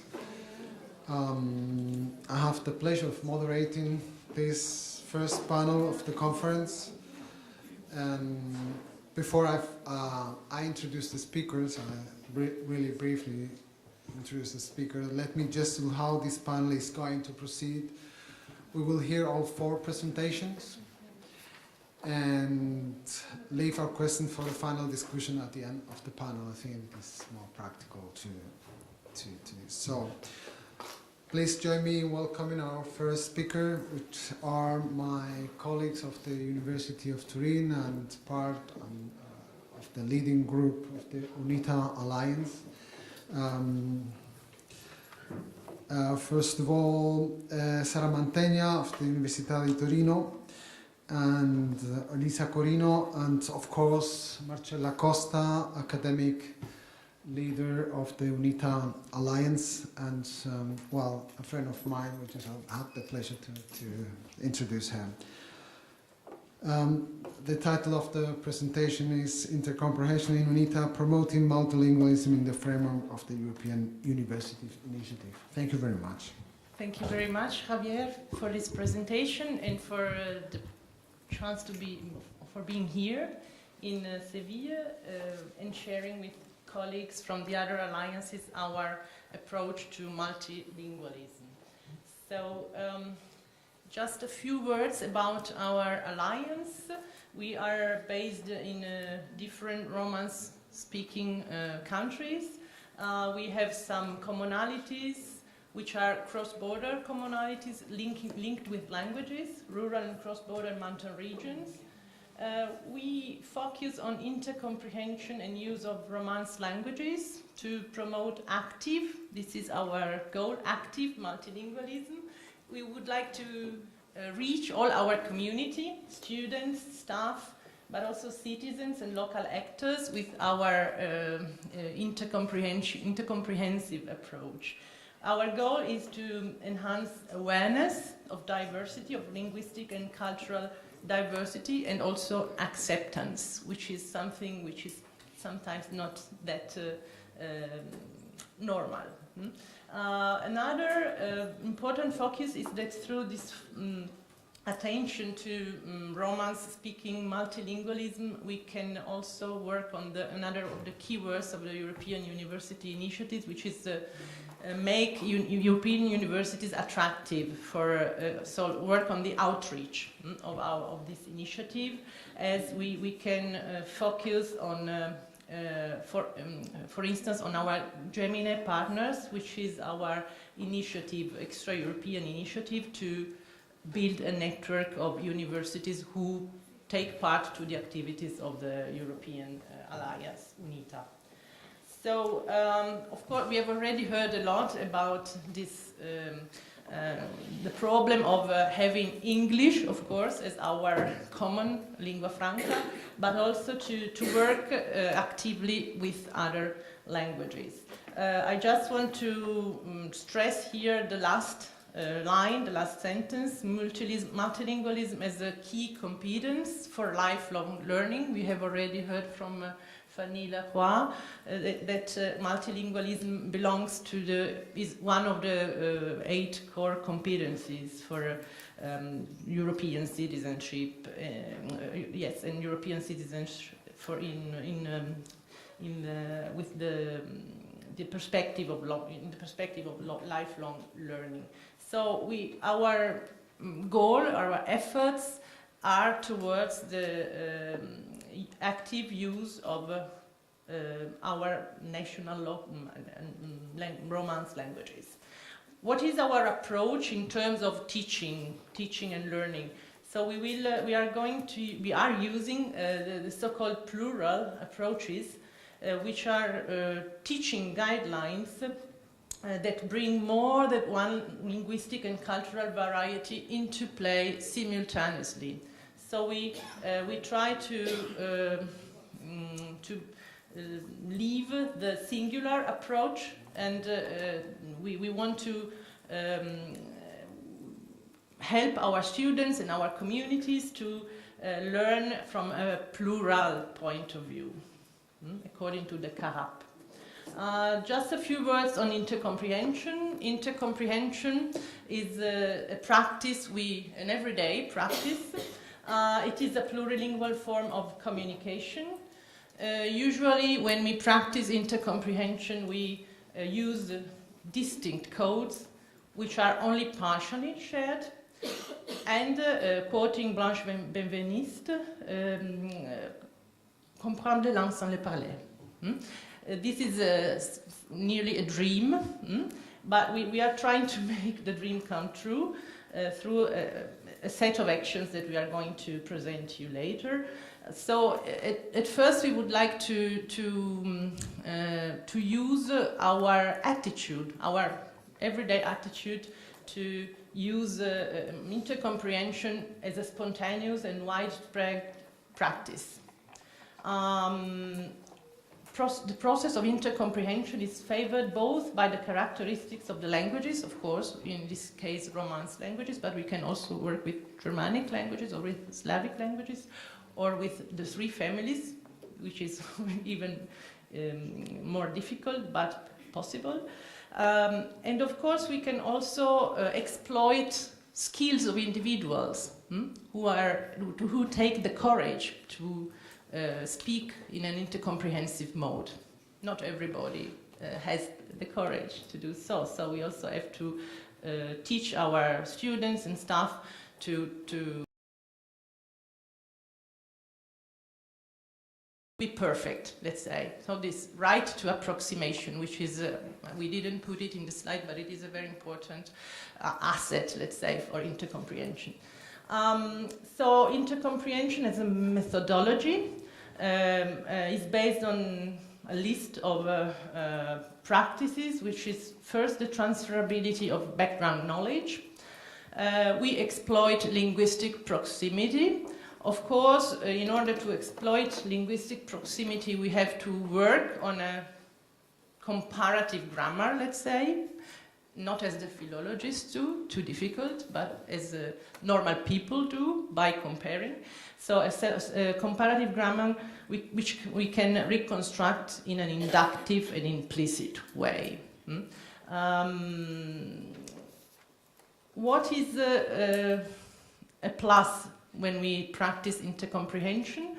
It facilitates access to other languages. We know how difficult it is to start learning a new language and to improve step by step. We can have, with intercomprehension, sort of, let's say, an open door to other languages we would never learn. But we access to other languages which are similar to us, and we reflect on our own language. So it has a powerful meta-linguistic, but also democratic and inclusive power, let's say. What do we do in UNITA? Trying to make this dream come true. We have defined a set of actions in Work Package 3 dedicated to multilingualism. We want to affect, let's say, all the communities, sub-communities, students. We want our students to learn intercomprehension and to practice it in order to support their mobility and their willingness to be mobile. We also provide them with a set of strategies to cope with specialized languages in their sector, in their disciplines. We also want to affect teachers, not only teachers, teachers should not only teach in English, in fully taught in English courses, but we would like also them to reflect on their teaching practices in their own field, to make them more mobile, but also to make them more, let's say, able to integrate students when students come to the different UNITA universities. And then we would like to also to involve university administrative staff. We know that this is sometimes a community which is not very used, is not very exposed to language learning. So we want to involve them too, and we want to give, we have a set of courses of intercomprehension for university staff in order to help them to interact within the UNITA alliances, with the in the bureaucracy of the alliance and within the different universities. How did we build this offer? We are offering micro-credentials in intercomprehension and a set of activities that Sara is going to show. Thank you, Sara, who is our PhD student in intercomprehension in UNITA. So I leave the floor to Sara. Thank you, and good afternoon to all. The courses that are currently active within the Alliance are the following, which you can see in this slide, but in particular, beside the traditional intercomprehension courses which are offered in each university, our training offer includes courses based on the collaborative online international language, which is the CEL methodology, in which all the three UNITA actors of the network can freely participate. In addition, We have also a course for future intercomprehension trainers, which is aimed at all the teachers who wants to become multipliers for the intercomprehensive approach. And also we have the two blended intensive program based on intercomprehension, which are the intensive courses that take place in a hybrid mode. The first part is an online course, and the second part is in presence during a mobility week. And we already did two courses, one at the University of Turin and one at the University of Po.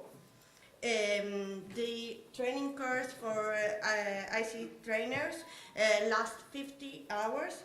And as you can see for this syllabus that is presented here, it was created following the footsteps of two previous intercomprehension projects, such as Myriadi and the Teletandem project IUTT.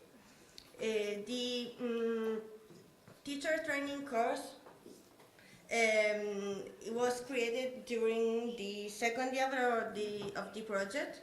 It is aimed at all the Alliance teachers who wants to adopt an intercomprehension approach in their courses.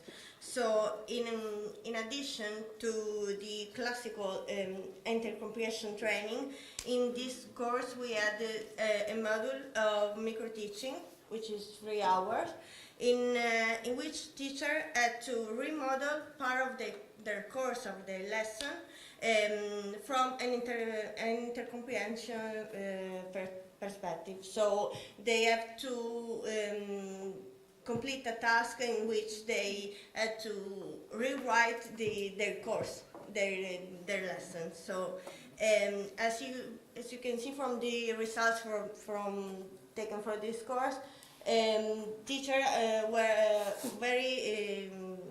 very satisfied with the course, although they said that they need more training to apply intercomprehension strategies and to apply intercomprehension as a communication in their course. So they were satisfied that they are willing to use this approach in their courses, but they need more training. The mobility course is aimed at incoming and outgoing Erasmus students of the Alliance, with the aim of preparing them for this new life experience. And for the reason, the syllabus of the course presents modules that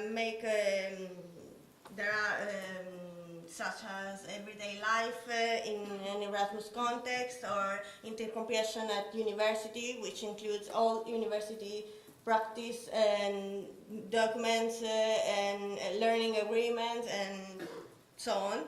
And also we had a new point of view in intercomprehension approach, because we had a module of intercomprehension and disciplinary language, focusing this module on the language that are used in the research area of the Alliance.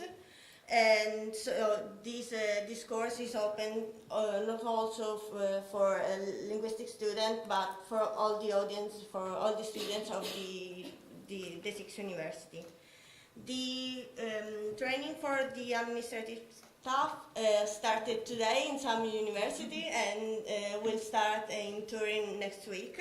And it's designed for all academic staff in the Alliance, and the focus of this course is to make the staff able to develop intercomprehension skills, to facilitate communication between the various offices of the Alliance, and to make communication easier within the UNITA staff and management.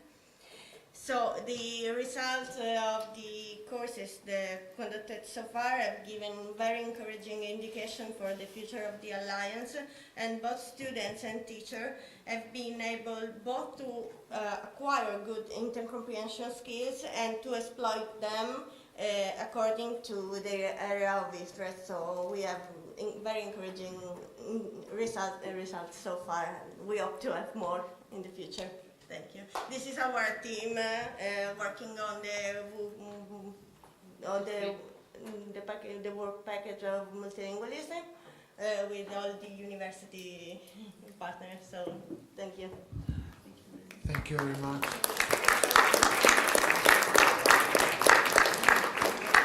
Thank you very much for this inspiring talk on intercomprehension. So we move forward to the next presentation, which is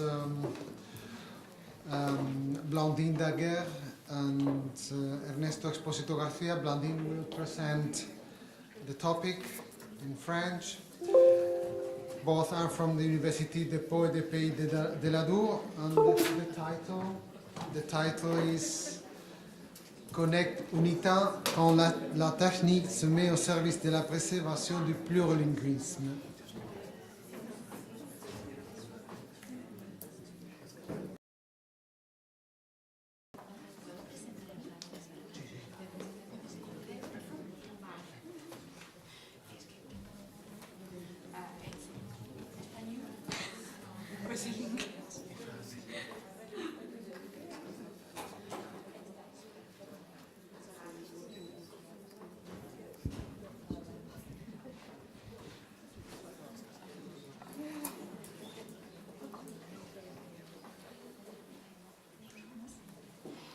Bonjour à tous. Alors je suis désolée, je vais m'exprimer en français.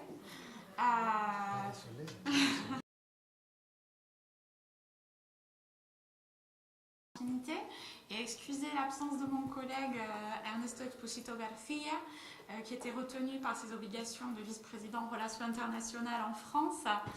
Et en fait, pour vous expliquer un petit peu le contexte, nous, je vais dire nous parce que vraiment c'est un projet conjoint, nous vous proposons cette présentation avec deux casquettes.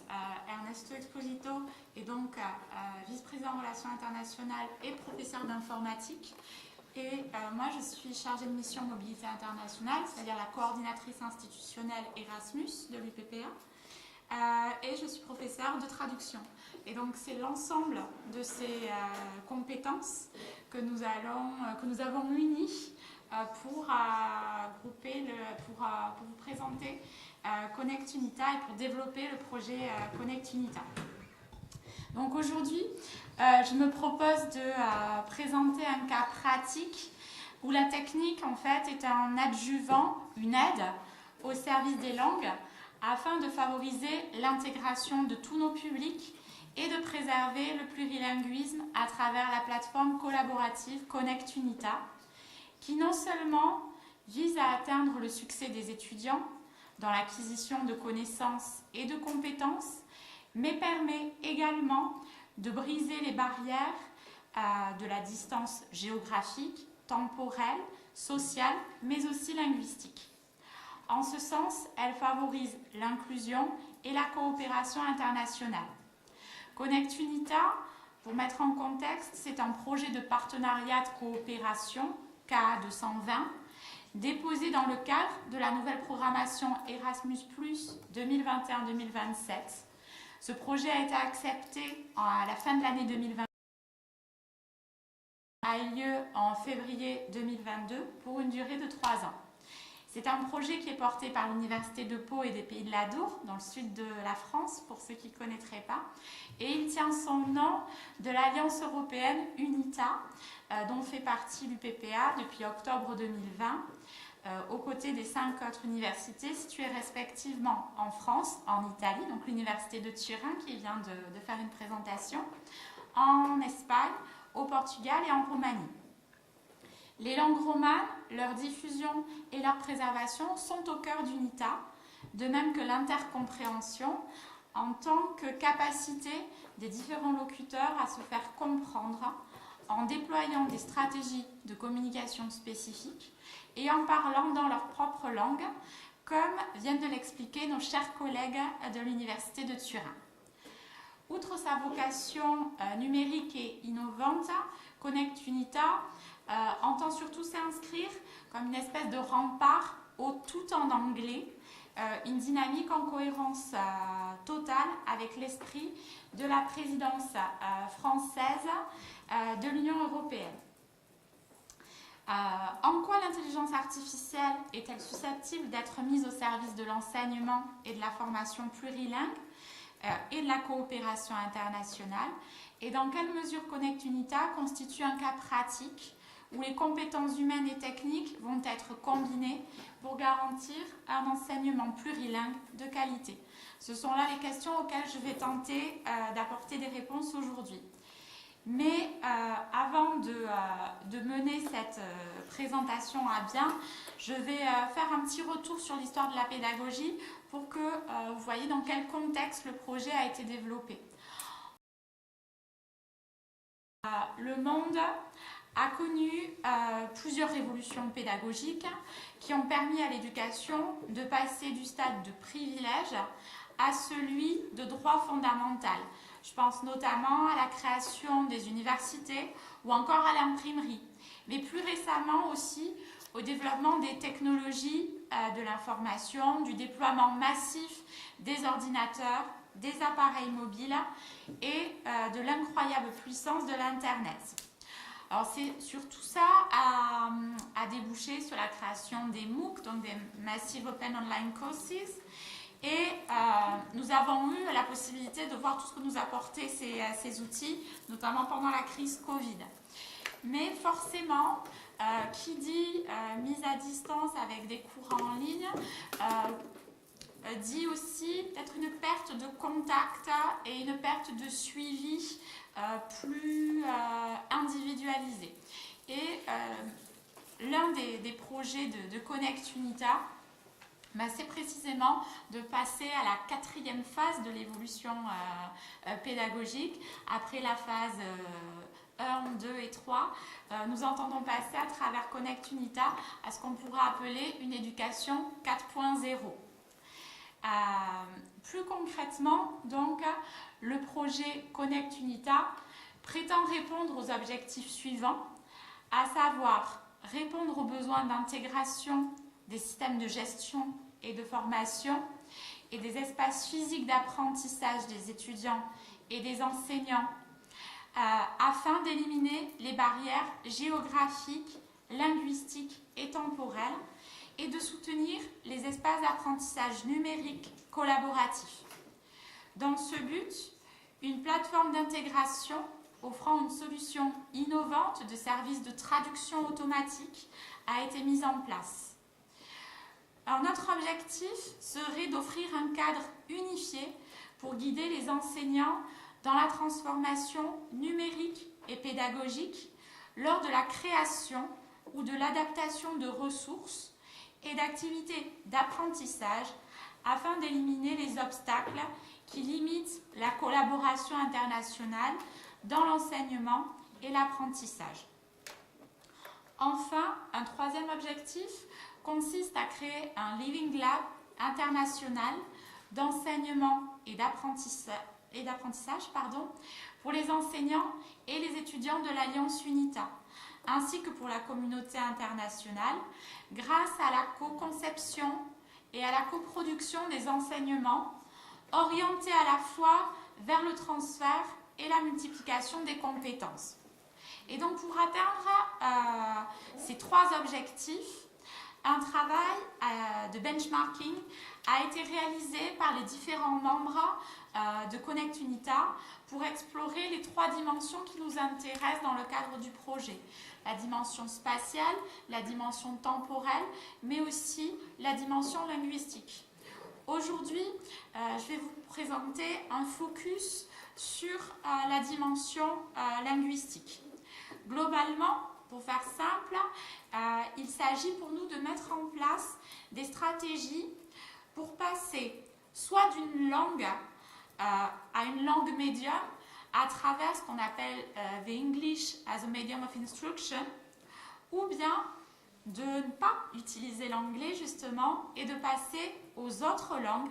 À ce moment-là, cela implique une transformation manuelle, étant donné que l'enseignant va utiliser des outils d'intelligence artificielle, notamment pour adapter son enseignement au public qui l'attend. Et donc, comme on l'a expliqué, un public plurilingue, puisque nous avons des étudiants qui viennent de pays très différents.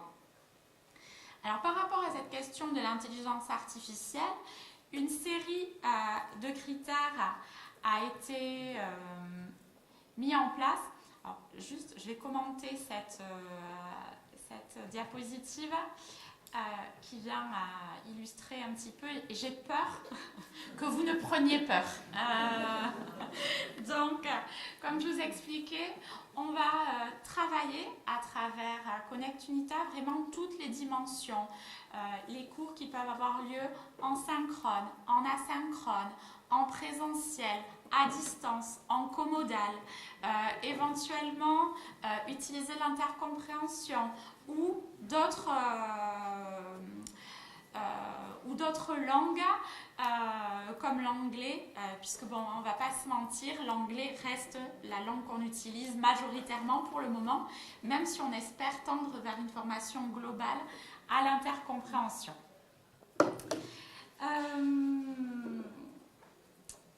Oui, c'était ça. Et donc voilà. Donc comme je le disais, nous avons réalisé tout un benchmarking des outils d'intelligence artificielle qui étaient susceptibles de nous aider.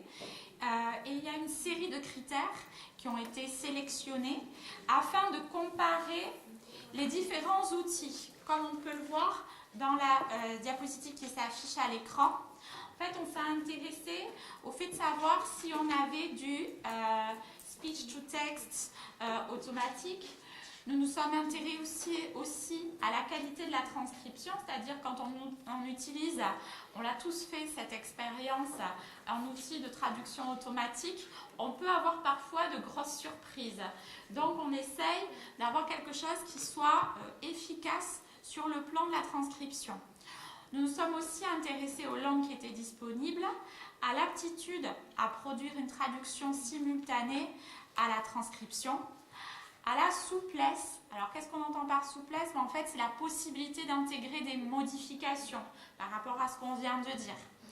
Un autre critère qui a été pris en compte dans ce benchmarking, c'était le respect des RGPD, le coût, la possibilité d'interconnexion entre les logiciels, c'est-à-dire est-ce qu'on pouvait faire fonctionner ensemble différents logiciels d'intelligence artificielle, et enfin les formats de fichiers supportés. Donc à partir de ces critères que je viens de vous présenter, nous avons réalisé en fait une grille de notation qui nous a permis d'évaluer le degré de performance des logiciels après avoir procédé à différentes phases de test. Donc, vous l'aurez compris, un petit signe, c'est un niveau un petit peu faible. 2, on est sur quelque chose d'un petit peu plus satisfaisant. 3, nous étions très satisfaits du logiciel. Et une croix pour montrer que le logiciel ne respectait pas ce critère. Donc, je vous montre les différents tableaux qui ont été élaborés suite à cette étude. Et donc, les résultats visibles sur les 3 diapositives que je viens de passer assez rapidement. L'échantillon évalué était toujours le même. En l'occurrence, le texte de présentation du projet Connect Unita qui a été soumis à différents tests de traduction, de text-to-speech, etc. Et au cours de cette étape, il était vraiment indispensable d'avoir des connaissances en langue. Il ne suffisait pas d'utiliser l'intelligence artificielle pour que ça marche. Et on a fait la même chose aussi sur des outils d'interprétation, d'interprétariat tels que Microsoft Translator. Donc ce travail de prospection aux différents outils s'est inscrit dans un souci en fait, d'adapter le contenu des cours aux différents profils d'apprenants, puisque dans le cadre de l'Alliance UNITA, je l'ai dit, on peut avoir des étudiants francophones, des étudiants hispanophones, lusophones, italianophones ou encore roumanophones. Bien évidemment, à terme, nous voudrions développer l'intercompréhension, même si on ne peut pas nier donc, que l'anglais reste la langue majoritaire. Mais un travail de fond est vraiment en train d'être mené pour pouvoir préserver les spécificités linguistiques de chaque partenaire et que tout étudiant puisse vraiment se sentir à l'aise. Dans ce but, des outils de traduction et d'interprétation qui ont été étudiés pourront avoir plusieurs usages dans un contexte pédagogique. Tout d'abord, pour servir la traduction des supports d'enseignement, notamment les présentations de type PowerPoint, ou encore du sous-titrage des capsules vidéo ou l'interprétation en simultané. Au printemps, la plateforme va enfin être déployée et au cours de ce déploiement vont être mobilisées les solutions numériques, pédagogiques et linguistiques pour les transmettre à des enseignants pour créer des cours. Ce déploiement aura lieu à travers l'un de nos projets de BIP que nous avons appelé le BIP for BIPs. L'idée est de proposer à des enseignants un BIP pour apprendre à faire un BIP en incluant les solutions Connect Unita et en apportant des réponses aux 3 dimensions spatiales, temporelles et linguistiques. Donc en fait, Connect Unita va nous servir à apprendre aux enseignants à faire des BIP qui respectent les contraintes des BIP. Y concluyo. Bien évidemment, Connect Unita est encore en cours d'élaboration et à ce jour, nous ne disposons pas de tous les éléments qui nous permettent de vérifier l'impact positif que notre machine à voyager dans le temps, dans l'espace et dans les langues aura dans le processus d'apprentissage. Cependant, nous pouvons d'ores et déjà nous féliciter et remercier nos doctorants, nos ingénieurs de recherche qui sont vraiment impliqués dans ce projet pour l'aide qu'ils nous apportent pour relever le défi que suppose la question des langues au sein des alliances européennes. Et je vous remercie.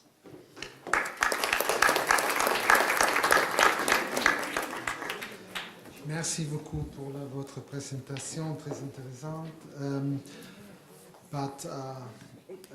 I'm calling for the next presentation Christine Engelen, Laura Tocchi und Friederike Weiss. Well, next presentation is coming from the UFE Alliance. University Alliance, and its title is The UFE Language Star Fostering Multilingualism Beyond the Classroom.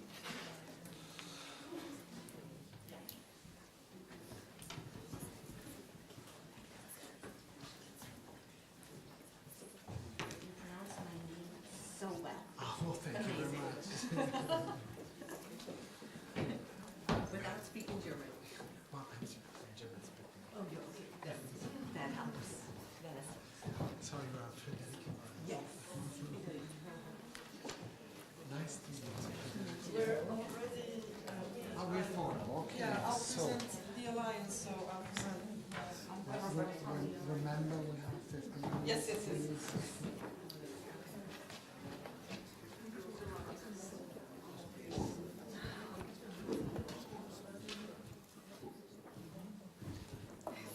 Goedemiddag, ik ben Christine Engelen van de Universiteit Antwerpen in België. Dzień dobry, nazywam się Joanna Wińska, jestem z Uniwersytetu Mikołaja Kopernika w Toruniu. Guten Tag, ich bin Friederike Weiss von der Universität Bremen. Ja hyvää päivää. Minä olen Laura Tocchi Itä-Suomen yliopistosta. Not much intercomprehension in the UFE Alliance. So the three of us are doing the first presentation and Joanna follows with the next presentation on the BIP. First we talk to you about the UFE language star. This is the UFE Alliance. You can see the list of universities and corresponding local languages. English is the main language of communication within UFE. We only have the website in English, room for improvement there. But we do foster multilingualism within the Alliance. We already did so in the very first proposal. So from the beginning, multilingualism was at the core of UFE. It's in every policy document, and it's also present still today. We started today our second phase of funding, UFE 2.0. We see it in policy documents, but we also see it in reality. We are very, very happy to observe that students are eager to choose and participate in language courses, language activities. They indicate multilingualism as a priority. Every student survey mentions language skills in the top 3 of their priorities, so that makes us happy, and that puts multilingualism top of mind within UFE. The language star. If you can count to 3, you can do the UFE language star. This is what we tell our students. It's a UFE product for students, and it consists of 3 steps. It's an award. It's a kind of certificate that recognizes efforts put in improving language skills. First step is students successfully complete a language course. This is what we call formal learning. Traditional course, we all know this, we all teach them. Predefined goals, learning outcomes, there is a test, an exam, a result, you pass, you fail, etc. Second is we have defined and listed activities of practice and learning and experiencing languages and multilingualism. Think about language cafes, tandems, self-study modules, engaging in community service activities in a foreign language, etc. So this is peer learning, tutor learning, autonomous learning, informal learning. We recognize these also in the language star. And third, students are asked to reflect upon their language process, their language learning process at 3 different moments in what we call the Personal Development Plan, or the PDP. They have 2 years' time to complete their language star, and this is a way we find it important to recognize efforts also undertaken in extracurricular language activities and initiatives. And the star system, UFE has more than 1 star, also mobility star, professional star, civic star. This is a system that recognizes and awards efforts deployed in personal and professional development. So Christine told you about what it is. I'm going to tell you very briefly how we came to design this star. So the thing that was given to us by UFE was basically, here you go, UFE Stars is an innovative system that recognizes extracurricular efforts. And you are supposed to design something that recognizes extracurricular or efforts that in the realm of multilingualism. So that was kind of the basis, that's all that we got. So we realized, okay, we want students not to just take a language course, get a grade, check a box, be done, but to go beyond the classroom, to really focus on language learning beyond the classroom, autonomous learning, peer learning, this extracurricular effort. And we were lucky that we had in our program informal learning opportunities like language cafes, a lot of them virtual. We had a virtual tandem at the University of Bremen. We had open university courses, which are self-learning modules. So we had that covered, and we were able to actually really focus on that. The UFE Star can take up to 2 years, and so we also wanted to focus on the process of language learning. Again, it wasn't just about checking boxes, it was about where did you start and where did you end, and what happened in between. So we added a reflection.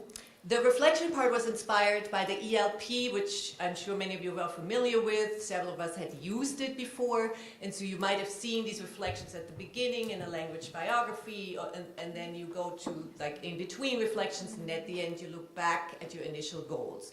So that was similar. That's also what we wanted to do. We wanted to focus on the process. And we found this quote in the ELP, which we really liked, and we kind of took that as the basis of our design, which is to support the development of learner autonomy, plurilingualism, and intercultural awareness and competence. And we finally had to come up with a design. You know, we could dream and come up with amazing things, but if it wasn't feasible for our students to do it, it didn't work. So we really had to come up with a design that matched what we had to offer and what we had in the program of our different language centers. And that was the 1, 2, 3. We had formal courses, we had informal learning opportunities, and we were able to add these reflection questions very easily at the beginning, in the middle, and at the end. And it made it easy for students to actually achieve it. The goals that we had in mind were that we wanted to bridge the gap between formal and informal learning. We had noticed that it was easy for students to take a course, but they didn't necessarily jump on the autonomous or self-learning opportunities that our universities or language centers were offering. So we wanted them to consider those as well. We also wanted to enable them to become lifelong language learners. So if you have done a virtual tandem in the UFE context, maybe you will do one again later in life. You can find tandems everywhere. So you look for a tandem partner, and that you will actually have lifelong language learning skills that way. We wanted to foster their critical thinking skills by going a little bit on that meta level of thinking about learning. What kind of learner are you? What are your strategies? Also very interesting, reflecting on learning languages in different cultures, in different countries, with students who learned maybe languages differently. And of course, to also reflect on their intercultural competencies. And finally, this is probably all of us have the same goal here. We wanted to motivate students to take our courses. So we had these amazing courses. We had opened up seats in our language courses. We had created language courses, some of us for UFE students, and we wanted to make sure the seats were filled. And what better way to do so than give them a star at the end, yeah? So a star that would actually recognize their efforts, that would say, "Way, look at that, you went way and beyond what other students might do." And also their employability, that they could show their employer that I had a focus on multilingualism that went beyond the classroom, right? That I actually included other parts, and so to make them more attractive to work in different contexts as well. So this is what we set out to do. We designed this, and then we implemented it and piloted it 2 years ago, and the ups and downs and the highlights and lowlights will be presented by Laurie. Yes, thank you. Seems to have enough time to go through all this, but so our constellation, if we can call it that, is still fairly small. So 12 students so far have completed the UFE language star, but we're still counting. And actually the result looks good. We started with the first group of UFE students, which was just 90 students. I mean, that's a really small number if you think about what the overall objective of these European universities will be. So we'll be looking at far higher numbers. But the language star is really, really popular among our students. So out of those 90, 1/3 took up the language star journey, and 40% have now completed it, and well, we will still counting, but probably a couple more will come, not much time left. Anyway, who were the people who set on this journey? They're, of course, all individuals, but there were two main categories, you could say.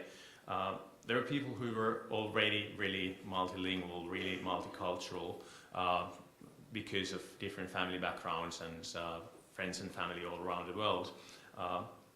And then there were people who knew English and knew their own language, and wanted to learn the third one. The languages that were learned were 11 in total. The local UFE languages were obviously represented, but because we had offered many different opportunities, there were also many different languages, so Welsh was there, Latin was there, Chinese, so it was a nice mix of languages, and it went outside Europe as well. The students didn't choose that many languages for this project. I mean, there were people who just focused on learning one language better, but typically there were maybe 2 or 3 languages and no more. And the motivations for language learning were quite different. Everyone, of course, had the idea that doing this would enhance their academic profile and employability in the future, so that came out very commonly. But then there were also like the family reasons mentioned, so they wanted to learn a language that they could use to discuss with their relatives. And also there's one person who told us she wants to learn as many languages as possible, so participating in this journey was a dream come true, really. And of course they get the beautiful star certificate, yeah, as you can see up top. Indeed. Confidence building was important, the possibility for cultural encounters was important, and we should not forget also the fact that the courses were free, so for many money is an issue. So that's the starting point, but now we're upscaling, so at the moment we're looking at 650 students in Youth Journey, and the language courses were opened just a week ago, and they're basically all full at the moment, so looking good. But timing is not looking good, so let's move on. So here are some testimonials from our students. Claudia and Carl Christian, both active participants and have completed their STAR. Claudia didn't actually leave on any physical mobility, but was still able to experience multilingualism firsthand and interact with people from different places. Carl Christian then, on the other hand, went on to exchange and actually to a university outside UFA, but we don't mind. It's okay to do that. Now, thinking about the challenges and achievements from the student perspective, this was a flexible way of learning languages, but it was also something possibly complicated because of time management. You want to learn as many languages as possible, so how do you fit all that in your schedule? Also, we come from very different universities, and our semesters, for instance, are very different. We also span several time zones, so how to fit the schedules, that can be a problem for the students. They got to find new ways of learning. They got to find out how different universities work. So it really was an eye-opener for many of the students, different styles of learning and finding out new ways for the future as a lifelong process. Maybe this helps. And the cultural experiences, many reported, were far wider than they expected. And for instance, many were able to teach their own language, which was not part of the plan, but they got to do it anyway. The physical mobility, obviously, in the pandemic was not so easy to do, so we had this possibility of doing things virtually, which was good. But then sometimes the students reported that if they're doing things on their own, they ended up being quite lonely. So having tandems and online courses with real people was a good thing for them. And from the coordinator's perspective, the first point on this slide has to do with this upscaling. Like we used to do this on, well, basically on paper or Word documents, reading through the reflections and sending messages back and forth to the students. Now it's been automated a little bit, and that makes life easier with increased student numbers. I mean, we simply couldn't manage it manually. But then on the other hand, we don't have so close contact with the students, which is a downside. We already mentioned about this possibility of having this employability aspect built into the language star. Hopefully in the future employers will actually know what language star is, so we're getting there. The scalability of the language offer also has to do with the student numbers. So it's easy to find courses for 90 students, but harder to find for 650 students, or 6,000 or 60,000. So how can we keep up offering courses for everyone who's interested? We will be working on language tandem, UFA language tandem in the future, so that's one, and we are widening our course offer. A very big plus side here has been the increased interest in multilingualism and different types of learning and learning things on your own or with your fellow students. So that's really important. And as a summary, we could say that Language Star has brought added value to UFA. We're a little bit over time, but we also have some questions for you. So before we're thrown off stage, take a look at these questions and think about them for a while. Thank you. Thank you.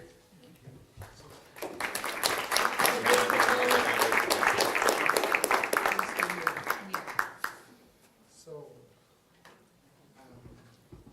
next speaker, Aula Magna, University, also from the Alliances. Yes, please. Thank you for this opportunity of speaking to you. I'm the last person. I will try to be as short as possible, knowing that we are running over time a bit. I just came here to share our experience in BIP, that is Blended Intensive Program. I have seen already our previous speakers, so I'm really dying to hear from you how you did it. I would like to focus on 6 things, but very quickly. Why we did that, or we are doing it, right? What is BIP and what we have inside our BIP? Who is involved and for whom we are doing it? How to apply and how we design the course? And also the challenges that are always there, and questions to you, but I'm hoping to ask them after everybody stands up, stretches, and and goes for something to drink, right? So I don't want to bother you now at the moment, having so little time, so let's get started. We all have got our experience of COVID meeting every week, so all the heads of the language centers in UFA met every week, Tuesday, 3. So we missed the interaction. We also have our own experience of involving team teaching, because we have run the course for our academic staff and administration. The administration had the course called Do You Speak English? It was run by 6 teachers from 6 different partner universities, and there were 14 participants from 3 different partner universities. So we saw that we have got the experience and we want more. And we really needed to see each other, so that was the excuse. So let's talk about what a BIP is. Just a short information. As you've said already, I don't know where my colleagues are that talked about BIP already. That consists of 2 parts. One part is an obligatory online course, and the other is physical mobility experience, right? You need 3 or more partners to do it, and that's why BIP is ideally designed for alliances. We know our trusted partners. If any of you has ever been doing the search for partners for the grants, you don't know how to find them. In the alliance, there you are. I trust you, right? So we knew that we can get started, right? So our BIP is called English for Entrepreneurship, and it is what's 3 ECTS. It's not going into too much detail. You have it on the slide. There are 5 universities, so it's not all the alliance partners, only the ones that were willing to get into it, right? In the BIP, you have the funding coming from Erasmus. So there are short mobilities for students, for staff, and also there is some money from the BIP grant, but this is mostly for the organization. So that's okay. These are our dates, so as you can see, we haven't started yet. We are just, working on it and working hard. So these are the people. I'm not myself involved, I'm just among the administration because I'm the deputy head of our language units. That means I'm just backing up the people who are there. You need to have one person that will have it in one hand, and we have it, Kama, who is just a great organizer. And we have got our other lecturers who come from our partner universities. All of the people are promised to bring their own students to the on-site training. Okay, so the next slide, please. This is actually designed for students, not for the teachers, although the teachers really wanted to meet each other in person, right? So we are looking for specific target group of students and also with specific level of English, because we will be working on the language of entrepreneurship, which actually coincides with another project that we have in UFA. So the next thing I'm going to talk about is how we applied for it, or how you apply for BIP. It has got two stages. We've got the internal competition within the university. Who has a better idea just gets enrolled to the grant, right? And then there is a national agency competition. Each university submits an application, right? And within the university, what you need to have a group of dedicated teachers who have some experience in online teaching and they are not afraid to do something new. But also you need to have dedicated university administration staff who are not afraid to back you up, right? So that's in terms of how apply for BIP. And now what we are planning to do, or we are just working on it, the online classes, this is the second summer semester, is run by 3 lecturers from Nicolaus Copernicus University, and this is the preparatory stage for actually the online workshop that is going to happen in the summer. The basis is the flipped classroom, so the students will be taking part in synchronous sessions through the MS Teams. But at the same time, they will have some homework, right, in our Moodle. So I'm hoping that will not discourage them from coming to the online workshop. And then all the 7 lecturers from the universities, plus our INO for UFA coordinator, will approach them. INO for UFA is an offspring project that actually involves supporting student entrepreneurship. Right, so we are just involving the skills, not only the linguistic skills, but also the skills connected with opening up your own company.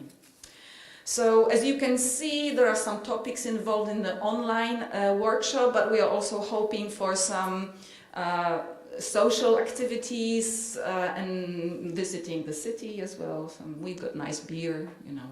It's just, So a few things about the challenges. It's also the workload that is sometimes overwhelming. That's the thing.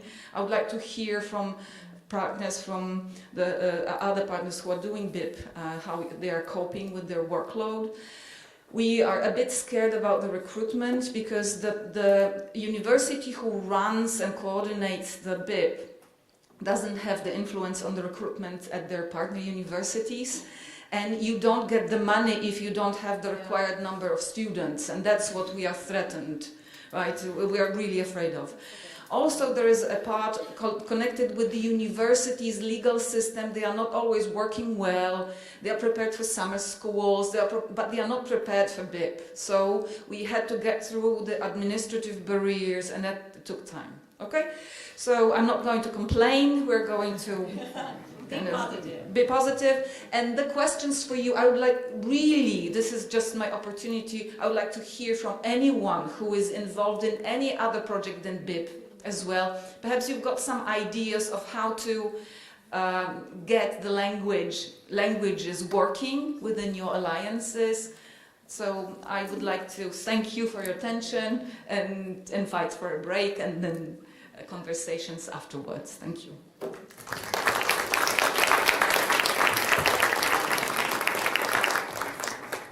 Thank you very much for this engaging presentation. And we start the short time. It's just left 15 minutes for that, for debate, for comments. thank you for the presenter. It was a really an excellent presentation and very inspiring. The problems you are facing are the problems of Europe, the problems of the teaching, of the learning. So, any questions? I mean, questions have been made from this table. So, please, remarks to this panel, Sara Mantegna and Blandine Daguerre, and for the youth team, please. I just had some questions about the UFA star. That's such a great idea, so catchy. How much time did each group have, and could students earn multiple stars? And were there any ECTS points for the informal learning or just for the traditional learning? So kind of specific questions, but No, that's fine. So there are other stars, right? There's a language star, there's a civic star, a civic engagement, a professional star, so if you do an internship, and there's so-called mobility stars. So if you go abroad or if you virtually do mobility and take courses at other universities. So the language star is one of the ones they can get. They have 2 years to complete the language star, just as they have 2 years to complete their UFIT track. So 2 years is what it takes. ECTS are usually connected with the formal learning part. So, and that there's a variety here, right? Our courses, some of them are 6 ECTS, some of them are 3 ECTS. We have really not put a minimum on there yet. You need to take a formal course, but we did not associate it with a certain amount of ECTS as long as it's a course and you pass the course. The informal opportunities are not associated with ECTS. You get a certificate of attendance or participation usually.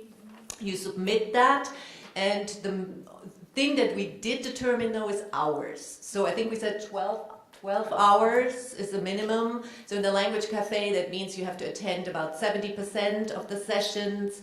If you do self-learning modules at the Open University, that's usually about 2 modules, or one longer one, that's 12 hours. And the hours are stated on the certificate. So we can actually really check, and we do check too. So there's no ECTS, no grade, but there's a minimum in terms of attendance and participation associated with it. And in the reflections, we also ask them, right? So they need to refer to how they did in their informal learning as well. Does that help? Yes. Yeah. Thank you. This is clear. We have two positions. Two positions from the speaker. We have the intercomprehension part, but the reflection part, and that's to starting point really interesting in facing this situation. Please. Is it okay if I ask you? I have seen that you've got a partner which is from the UK. Yes. Yeah. And I am from the UK, and I was wondering how that works, because we don't have a language center. Because I have to say I'm from the UK, but I'm in Hispanic studies, and I'm of Italian family, so very much, that's why I'm here, because I want to be part of this. But how does it work? The students participate in courses, and they can also go on mobility, but I think our students cannot go to mobility in the UK for free anymore. No. So your students, as far as I know, have the same opportunities in all the other UFA students, so they can take the courses, they can take them for free. It's just not the other way around. So that's as far as I understand it. But the good thing is that a lot of students from the UK want to take language courses, which they cannot take in Essex anymore. So this is their opportunity with UFA to actually take language courses at different UFA universities. So it's really a plus for them. Yeah. Okay, that's great. And do they happen online? So apart from mobility, can they join online? Yes. Yeah. Thank you. Yes, over there. Hello, I have a question please as well about the youth programme. Did you find that students from other disciplines were also very interested in taking these language courses and this, doing this programme? And then linked to that is a question about I think you mentioned that many of the students who signed up were initially already multilingual or bilingual or very interested in language anyway. And is there anything in this programme that kind of activates the interest of students who might not traditionally have a kind of a multilingual experience or background? Yeah, so many of the students were very multilingual, multicultural, but the people who I refer to as bilingual, they had minimum B2 level in English and their own language, so they're not all that multilingual yet. So they just wanted to get that extra language to their skill set. So that was certainly a motivation for them and increases their work-life skills and the future possibilities. So that's definitely a plus. And I think the students come from all faculties and all disciplines, so really all walks of life in a way.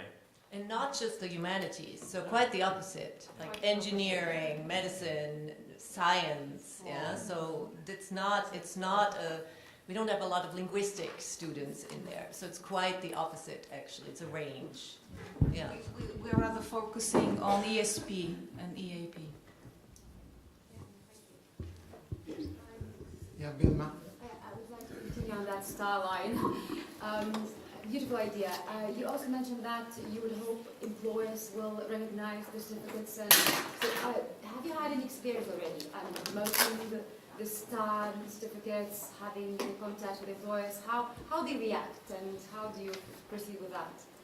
This is on our to-do list for UFE 2.0. We just, these 12 students really just completed their language star at the end of their 2-year UFE track. So this UFE track, maybe we should explain this a bit better.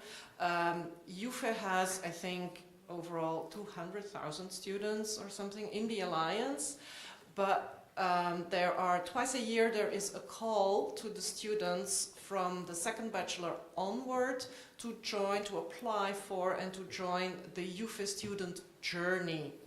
So this is a very small group that really gets into this journey, and they get to choose courses in the course catalog, and they can pick academic courses or language courses. And this is how they start their journey and their star. And so the first group now has completed or is on their way to complete the language star, and there we see that 40% of the one-third of the students that started the star also finishes it.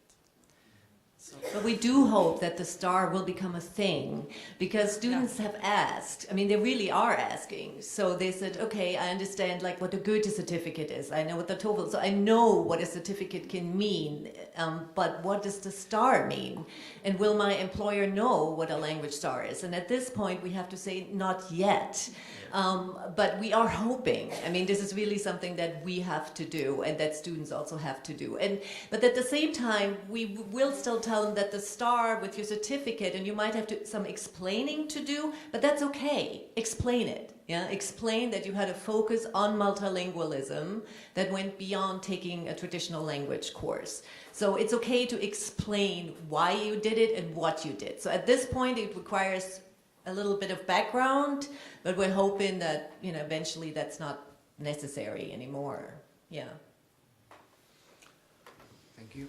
Over there. I'd like to ask about the BIP project, because you said you are slightly worried about the recruitment. So is the project in universities where business English and legal English is already taught, and there is a kind of saturation and they've got enough? Or, because it sounds attractive and they should be interested. So why? Yeah, that's my question to you. Do you think it looks attractive for the student? If they haven't done it yet, if they haven't done it, because if they have, they may have enough. Yeah, they haven't done it. It's a special course that no university among UFE students has, because it's the mixture of legal issues and business issues connected with setting up your own business, a startup. So, yeah, you don't have to. But the thing is, the students are what they are, and when they see there is some amount of effort That's what we are afraid of. And at certain moment of their online learning, they say, oh no, I'm not going to do it. And then we have to have 15 students arriving. Okay, that's our worry. Yeah, so basically it's not just recruitment, but it's also retention. Yeah. Can I ask a question to the intercomprehension group? Because this is for everybody, right? Yeah, it's actually, because I wrote one down. I have the mic, so you can hear me. So you mentioned that you had really positive experiences with it. How did you get instructors to participate? I mean, we have resistance to even get instructors to teach in English at times, right? So they are like, no, I'm doing what I've always done and I'm not going to change my ways. So did you meet resistance from instructors, and how did you recruit instructors in a way to take these courses and to become open to this concept of intercomprehension? That's amazing. Yeah. Do you want the mic? Yeah. So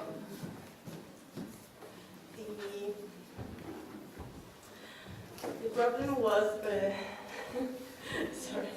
So the problem at the beginning was recruitment as well for us, because we had to talk with all the university partners to recruit students from each university, and then we had two parallel BIP in first semester. So last semester we did two parallel BIPs, one in Po and one in Turin, and many students had to go to Turin or to Po, but to reach the number of students, to the limited number of students, we also allowed students from the university who hosted the BIP to participate. So we reached the limited number to make the BIP start for our BIP in intercomprehension, because there are other BIPs in other fields of research in the other work packages. So. And instructors? How did you get instructors interested, though? You also have courses for instructors, training. Yeah, yeah. But the BIP now are only available for students. Okay. We had in Chambéry, we had the small programs with staff, but they had a little training. So okay. 2 days. Oh, For the university, short mobility. Okay, yeah. But the BIP are now open only for students. Okay. I might like to add something to the intercomprehension. No, it's okay. About the BIP, for example, in Po, in order to encourage our teachers to have some training in intercomprehension, we propose it, and we are quite flexible. But we didn't organize a BIP for teacher, only for students, as our told us. But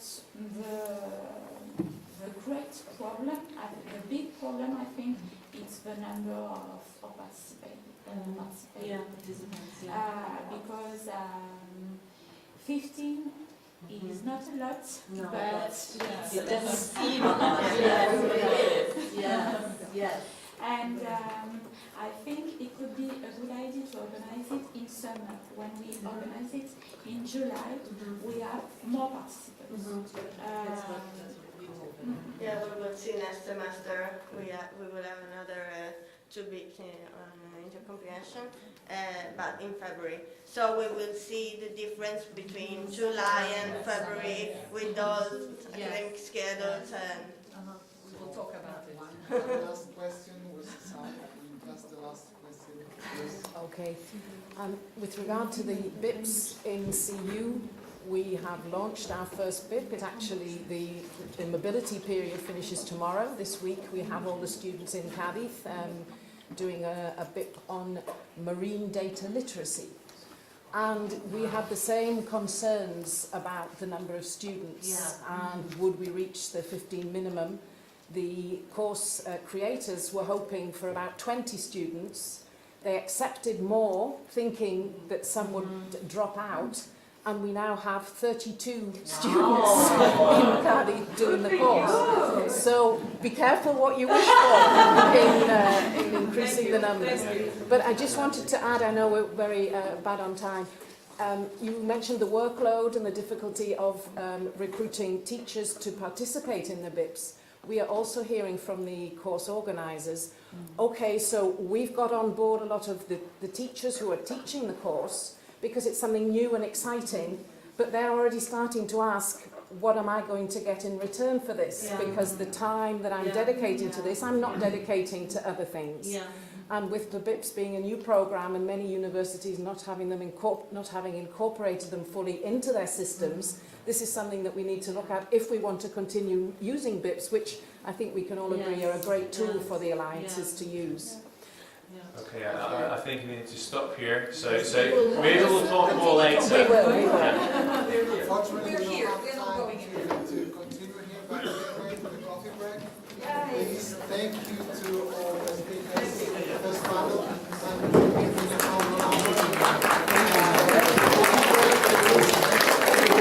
downstairs in the corner of the bathroom. Yes, you will see.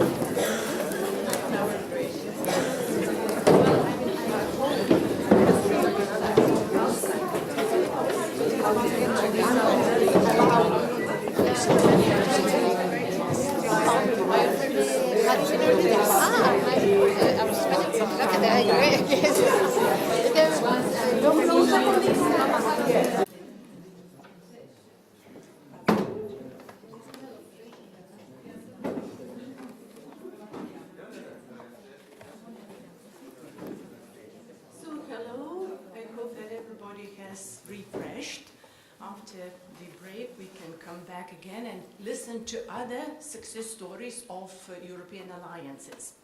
So my name is Roma Kluchudin and I'm going to moderate the session. So we are going to work in the same manner as we did in the previous panel session. So first we will have the presentations and then we will have a discussion. So the presentation should last for 15 minutes and then at the end we will have a question session.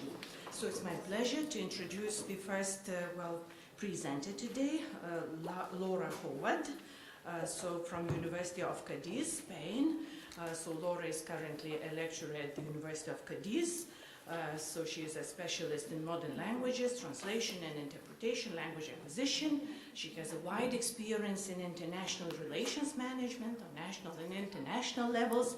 She was a vice president of the Compostela Group at Universities from 2007 to 2015 and is one of the authors of the recently published report Internationalization of Higher Education, prepared for the European universities. So the floor is yours. Thank you. Thank you very much for that unexpectedly detailed introduction. I'm here actually in my role as Director for Internationalization of Education within the CEU Alliance for the University of Cadiz. And as we have a very short time, I'll head straight in just to tell you very little bit about our alliance. The European University of the Seas, CEU, is one of the first round alliances from 2019. We started off with the partners that you can see in blue, the University of Cadiz, which is the coordinator of the alliance. As you can see there, we have a French partner in Brest, a German partner in Kiel, a Polish partner in Gdansk, a Croatian partner in Split, and the University of Malta. And I'm joined here for the following presentation from colleagues from Gdansk and Kiel, who will be giving you some details about some of the things that I will very briefly mention. So we are finishing our first phase. In fact, tomorrow is the final day of our first 3 years of the project, and we will be restarting in the middle of January with 3 new partners. from the University of Algarve in Portugal, and we have a Celio there who is from that university, so we're very pleased to welcome him to our alliance. The University of Nord in Norway and the University of Partenope in Naples. So, what did we do during this first phase with regard to language competencies in the alliance? The work, obviously, language is an issue that covers the whole of the alliance, but with regard to the actual aspects that we wanted to talk about today, these were mostly focused through the work of what we called the Identity Subcommittee within the Alliance, which was made up of language experts, humanities and social science experts, students and administrative staff as well. And my colleagues here were both members of that Identity Subcommittee. One of the missions of the Alliance was, as with many of, with all of your alliances, I would say, to strengthen the European identity, promote the learning of languages and multicultural competencies, and expand knowledge of the cultural heritage of the cities, territories and countries where we're located. Sounds familiar, doesn't it? And from what we've been hearing, we are choosing similar and yet different ways of trying to achieve those goals, because as we've heard earlier on today, and we are all well aware, language competencies are really at the heart of a true European identity. So our Identity Subcommittee worked with three guiding principles, again very familiar to you all: importance of developing competence in the English language, recognition and celebration of local languages and dialects, and also this idea of competency in a third language, which we've also heard a lot about today. So what have we been doing? And in 15 minutes, we can't sort of say a lot. What have we been doing to try and achieve that through the work of the Identity Subcommittee and through other parts of the Alliance? We have organised virtual language courses and virtual tandem language exchange, which my colleagues are going to mention in more detail in their presentation. Another example that I wanted to share with you was what we called diversity capsules. These are short videos of under 5 minutes, made in each of our partner universities on the topics that you can see there on the screen. Most of the videos are recorded in the local language with subtitles, and this collection will be increased with the 3 new partners. And the idea is to put them together into a course for new students who come to the university. An online course where they will watch the videos, answer a quiz about what they have learnt, and in that way be aware that they are part of a huge alliance with a very rich culture and language knowledge, and offering it to them in a way that, that they will find, we hope, interesting. Short videos, experts talking about their fields, and so on. So it was one of the ideas that we wanted to share with you. But although we talk about local languages and their importance and cultural diversity, we cannot get beyond the fact that English is vital, not only for the future of our students, for our staff, for the day-to-day working of the Alliance. And I would even go as far as betting my dinner tonight on the fact that we are not the only alliance that have had difficulty in getting students and academic staff and also administrative staff on board to take part in activities of the alliance because they don't feel confident enough in their level of English. And that is a huge barrier for us. It's a huge barrier when we need to sit administrative staff from all the universities around a table to deal with issues, and they can't participate because there's no one in their department that feels happy enough to, with their English to communicate. So what are we doing about this? Well, offering courses, that is I think what we're all doing. But one step that we have taken in some of our partner universities is the online English courses that were available to all our administrative staff before we even entered the Alliance.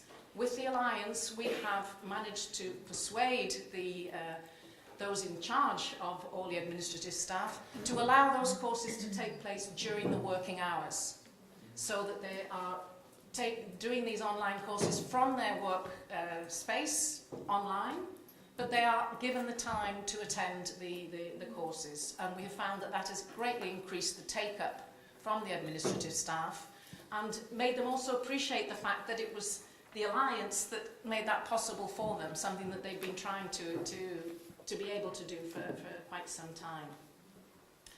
And another simple example that I wanted to share is we have built what we call CU labs. These are recording studios, mini recording studios with the latest technology to allow our teaching staff and administrative staff to record speeches, record talks, participate online in classes.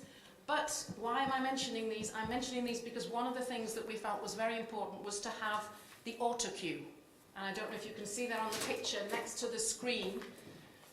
You have the auto cue, so that the person is looking at the camera, but they're really looking at the auto cue, and that really gives people confidence. A lecturer who's recording part of a class that is to be shared with partners in the Alliance feels much more confident doing that recording when they have the auto cue there to guide them through the English that they want to say. They don't feel that they have to keep looking at their notes. They know if they forget something, it's written there.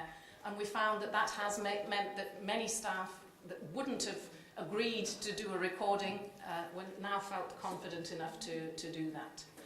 And we have used the funding from the Alliance to pay for these labs. Oh, sorry. So, as I said, the first phase of CU has tomorrow comes to its end, and we start our second phase, which we have called CU for All, and with a general objective, which I'm sure is very similar to all of your objectives, but I wanted to have a quick look at our specific objective of the 11 that there are, specific objective number 6, which brings us back to the language issue, to enhance the effective use of English as the main mode of communication, while at the same time promoting multilingualism. We're back to the same sort of statements that I'm sure you all have. These are the local languages in our consortium, put into order by the number of speakers within Europe of those languages. And of course we go from the top 3, the top 4, right down to very minority languages such as Maltese, where the number of speakers is just a fraction of those of the other languages. And this, of course, is a challenge. Talking of challenges and issues, having all these languages and finding the best ways to make it available to our staff and students who are interested in learning more about them. So, ensuring the effective use of English, getting back to this idea that multilingualism includes English, while we try not to make sure that English doesn't outshine everything else. What do we plan to do in the second phase of our alliance? Of the language situation in each partner, with us adding 50% more universities into the alliance, there are many things that we need to redo to include the new partners. We want to strengthen more normal within our universities by providing more materials in English. For some of our partners, this is not an issue. The University of Malta is an English teaching university, and in other of the partners, the level of English is perhaps higher and more widely spread amongst the university community. But for some of us, it is a problem, and putting the feelers out, making sure that things, that some manuals, that some more is available in English so that it becomes normal to see things in English around our universities. staff weeks. Some of you have already mentioned this, for EMI training, for other types of training related with language learning. We want to expand the virtual tandem language exchange, which you're going to hear about very shortly, and finalise our CU language policy, taking into account the language policies in our partner universities. Not all of them have a language policy, but some do, and those will serve as a basis to develop the CU language policy. But the main point, and I think I'm going to save a couple of minutes here to give to my colleagues, is that if we are talking about the language within our alliances and the challenges that we are facing, the way we see it, it's really very much a balancing act, because our time is limited and the time of our staff and students is limited. And if we want our staff to improve their English, then how much time are they going to have to learn other languages? And if we spend time and resources on English, how much time and resources do we have for the other languages and for all the other things that we want to do? So it really does feel very often like a balancing act to see how much we do in what direction and what the best way to do that is. Also, from hearing the colleagues talking in the first session, the issue of scalability, I think, is also important, because many of us are we're starting out with things, experimenting, doing pilots, and they may work well. But then when we think of transferring them to a much larger group of students and staff, some of them may lose their efficiency, some may not be practical at a larger scale, and some may require severe changes in the way that they're organised to make them feasible at a larger scale. So I wanted to end just by going back to this picture, because if you look at where all the cities in CU are located, we are all coastal cities. It's one of our, it's our identity. We are CU, we are related to the sea, we are all on the coast. That means that we are all on the periphery of Europe. And that means that we're cities which are not usually very multilingual. If you live in the centre of Europe and you're nearer other countries and you're more likely to have the influence of other languages, whereas we are all, most of us, at the very edges. So it does have an effect on the way that we see other languages. So we need to work extra hard, perhaps, on developing multiculturalism, on developing multilingualism. And we are certainly going to do our best to achieve those wonderful aims that we mentioned in our project, in our proposal. And I'm now going to hand over to my colleagues, who are going to give you some more details about these two initiatives that they've been working on over the past 3 years. Thank you. Thank you very much.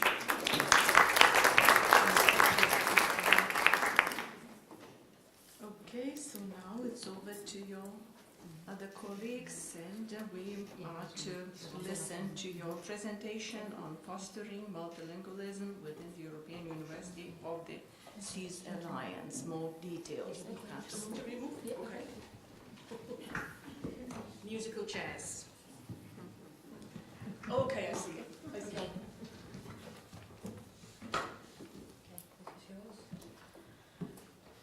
Okay, so following a very good example of our colleagues who spoke before us, we will start with presenting ourselves, introducing in our local languages.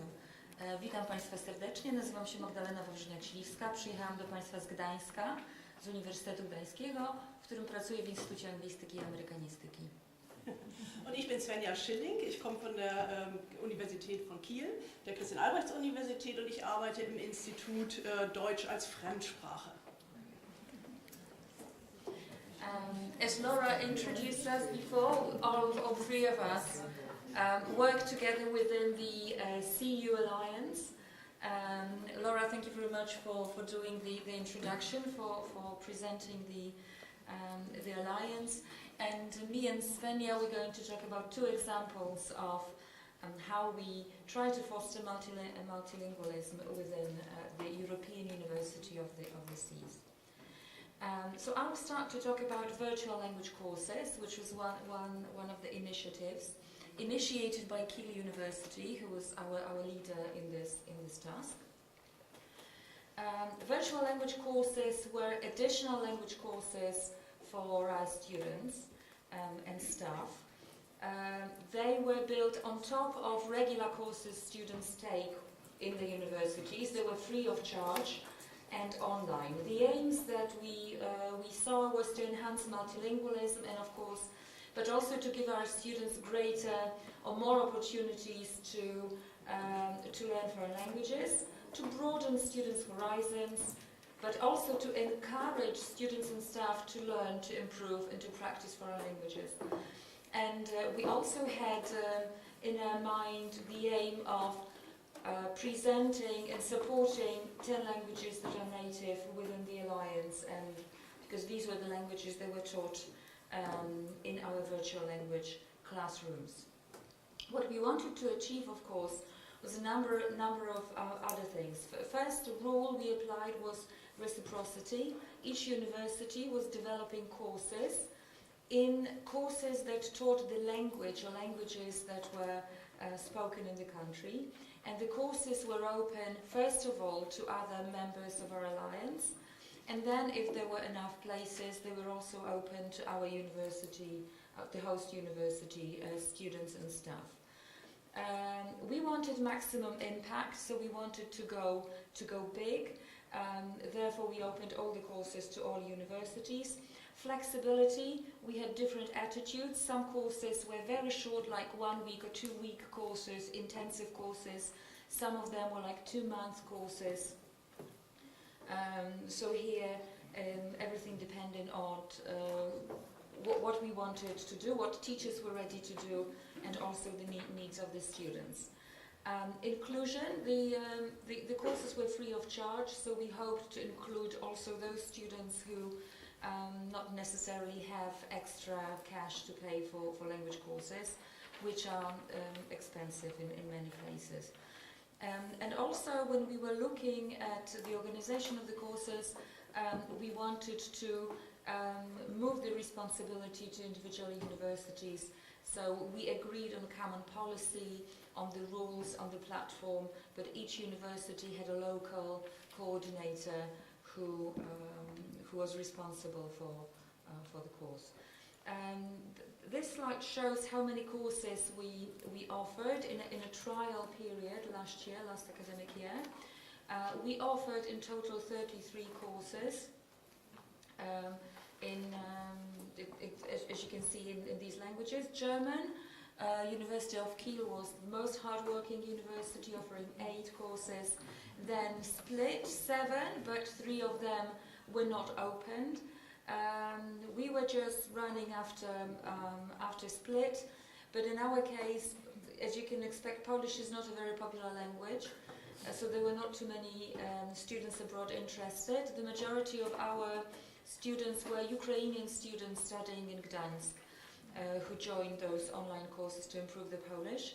And we wanted to go beyond the Polish language, and we tried to offer a course in Russian. We advertised it, believe us, weeks before the outbreak of the war in Ukraine.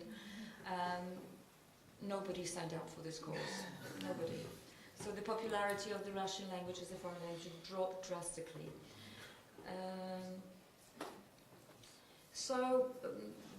The test phase, as I said, was last academic year, from October till April 2022, 33 courses. What we experienced was very high number of registration, a lot of interest. We noticed that in some universities the dissemination worked much better, and there were more students and more academic staff and also administrative staff interested in taking part in the courses. However, we also faced some challenges.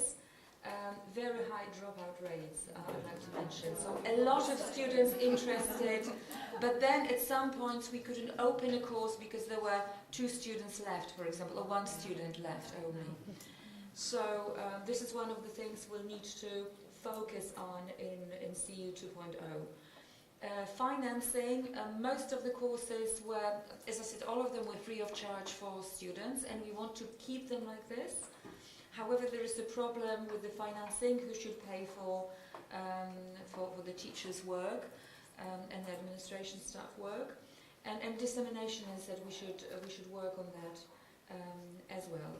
So in CEU 2.0, we'd like to go on with that, offer more languages and more formats, also sign languages. We've already done a teaser course on American Sign Language. Kiel University offered Christmas workshop, a weekend intensive course about Christmas tradition, Christmas celebration in Germany, in German. So we are trying to do a number of different things to motivate students and academic staff, administrative staff to take part in it. And in CEU 2.0, we will definitely focus on English courses for students and staff to enable them to be active partners within our alliance. Thank you very much. Now over to my colleague who will talk about virtual tandem language exchange. Yes, so I pick up where Magda left off, because we noticed one of the motivations to look at another way of supporting language learning was that very often students in class, and I'm sure you all know this, say, but I want to speak the language. I don't want to only use it in the classroom, and the classroom time for speaking is anyway quite small. So they want to speak it, they want to use it for a real communication, they want an authentic situation. And this is why we thought about what ways are there, what methods are there to provide this. And we decided in the end on a tandem program. And I know that some already mentioned that they're also looking at this way of providing more informal and flexible one-to-one learning. This is, supports also learner autonomy, and it gives, it builds the bridge outside the classroom. And you have both in different roles as well. So both partners who come together to do a language tandem are both a teacher and a learner at the same time. So they reflect on both roles, and this is a great addition to the learning experience as well. Of course, practicing speaking skills is paramount in this way of learning. And it could be, due to Corona, a virtual partnership nowadays is quite common, but it could also be a physical partnership. So both are possible. And on top of that, the extra value is that it's not only focusing on, or it combines language improvement and also an intercultural exchange, because we have a wide variety. We have many speakers in all the universities of the Alliance. We have a great pool of people wanting to learn, wanting to speak, and to have this intercultural exchange, bringing 2 people together and then exchanging topics that they are interested in.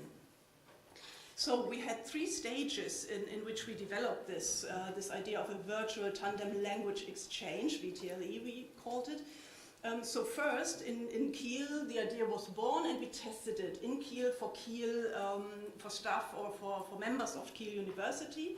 But this was locally implemented and manually coordinated. That means Excel lists, paper, registrations, and so on. Yes, we started small, but we talked about scaling earlier, so we did scale. But we did look at the whole process. What is necessary to conduct, where you have to ask the relevant questions, which languages you want to learn and teach. It's also all about how often do you want to meet. So there's a whole range of questions in a questionnaire that we ask to be able to match 2 people, because this is the key to success, to match the right people. And staff, the age difference, so there's a whole lot of criteria to look at. So we did this. We also looked at some learning support. So it's not only bringing the 2 people together and saying, oh, go ahead. We also had some guidelines on how to conduct the tandem. So what do you do, for example, first to give them guidelines to always show respect, how to switch the languages, the use of the lingua franca, if necessary, how to deal with that. But in addition to that, we also gave them some learning advice. We talked about the European language portfolio earlier. There's a way of reflecting. The idea of reflecting was incorporated here as well, by the use, for example, of a learning diary to reflect, to write down things. So it was a whole package, not only the organization and the administration or how to do it, but also some teaching information was given. So with this experience in our little rucksack, we joined the identity subcommittee again, presented it, and asked if it's a good idea to spread it over the alliance, because we needed more speakers. And it was discussed and approved. So what we did now, manually, our hands were really tired, so we were able to get some funding and worked out a semi-automatic matching system. That means it was everybody signs up, puts in their information, and the system then kind of looks who matches.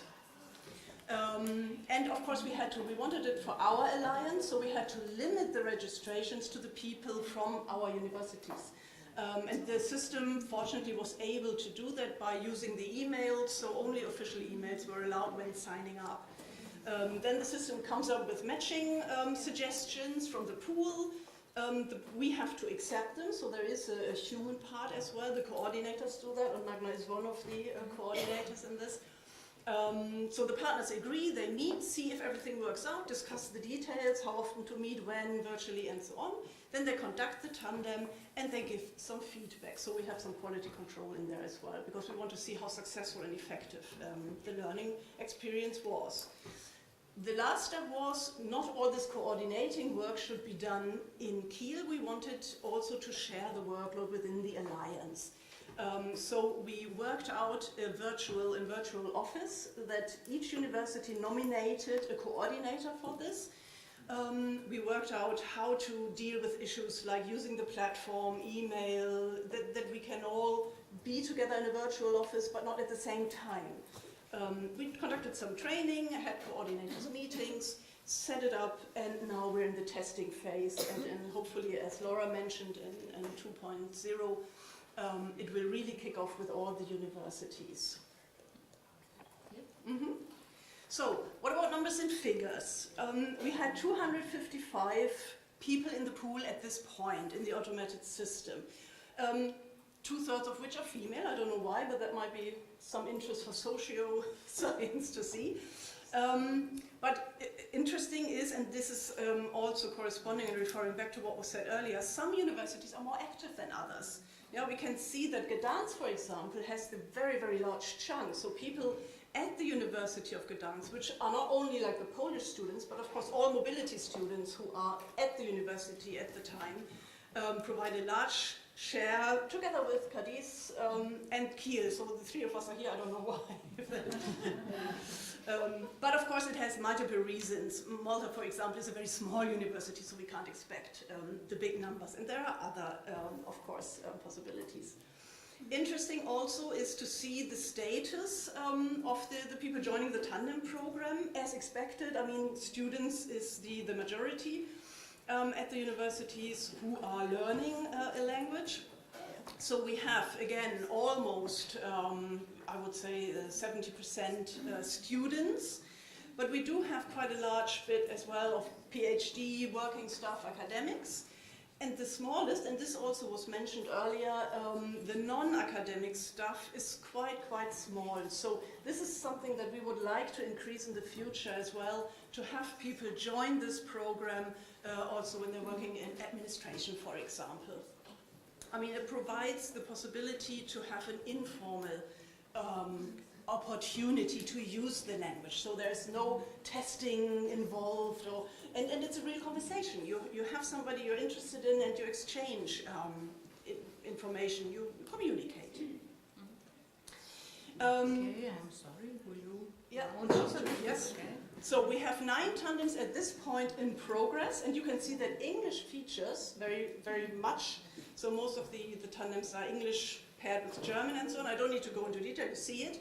But what I would like to draw your attention to is the languages to learn people said, 170 people out of the 255 say they would like to learn English, and now check with the people who offer to teach the number for English, which is 15. And you can see where there is a problem. And this is something to address too in the future. You also see that Maltese, for example, as a minority language is just basically non-existent. So there are some issues. Could you continue with the next slide? Other issues, we talk about issues and challenges. We have also failed matches. Yeah? People do not accept the match. They are matched and then suddenly they lose interest, or they don't have the time, whatever, or don't respond at all. Some couldn't find a date to meet. Age difference was an issue in some cases. And one person, I don't know, lost totally interest and deleted his account. We do have 4 finished successful tandems, and the feedback from those is really very positive. They really appreciated this opportunity to practice the language. Partial success that you see here only refers to the wrap-up survey being handed in normally by both people, then we have a full success, or by one person only, and then we have a partial success. But they did their tandems, they finished. So what is in the future for us? 3 new universities to join, as you heard from Laura. So we have to incorporate them, students. We have to work on the dissemination. That's what we hear often, also with the virtual language courses. If I had known, I would have. So we need more applications so we can match the people, hopefully from non-academic stuff, so more languages to match, and then we have more tandems and we have a good success rate. So this is what we're aiming for. I'll just add one more thing, because maybe it wasn't clear. The courses we offered, they were A1, A2 level mainly, and the tandem groups were supposed to be B2+. So as a follow-up to the courses we offered, and which might be the reason why administrative staff don't go into tandem, because the level of English, for example, or foreign language is not. Okay, thank you very much. So we have to save time for other presenters, so thank you very much. So questions will be at the time. Okay, so I invite next presenters. So it's my pleasure and honor to introduce Silvia Montero Martinez from Granada University, professor at the Department of Translation and Interpreting. So her research interests include terminology, lexicography, cognitive processes in translation and interpreting, terminological knowledge bases, ontologies, lexical semantics, and frame semantics. She is the author of over 40 or nearly 40 articles since 2000, so quite a list, I would say, and her doctoral student, Esther Castillo Perez. She's a PhD student in the doctoral program in language, text, and context. So it's my honor and pleasure to introduce you, and well, as the Arcus University, European Universities Alliance, members of this alliance, and it has been a pleasure for me to work with you personally. So the floor is yours.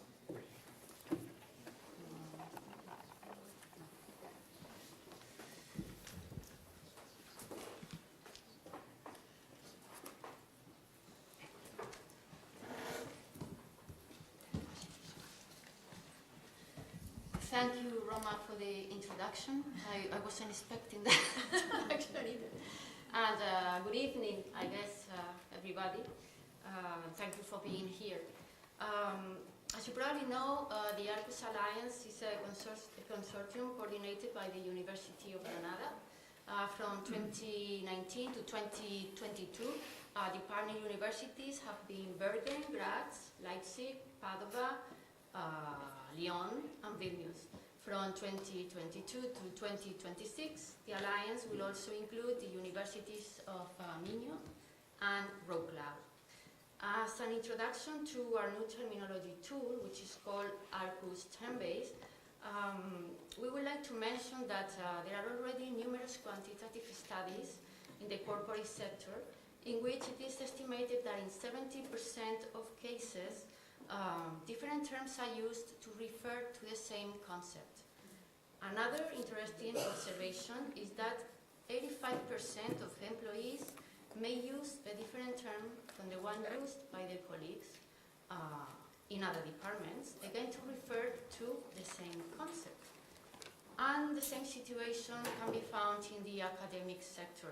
For example, in Spanish universities, for a long time there have been several equivalents and translations for the Spanish word rector, rectora into English, and examples like vice chancellor, president, rector, director, and so on.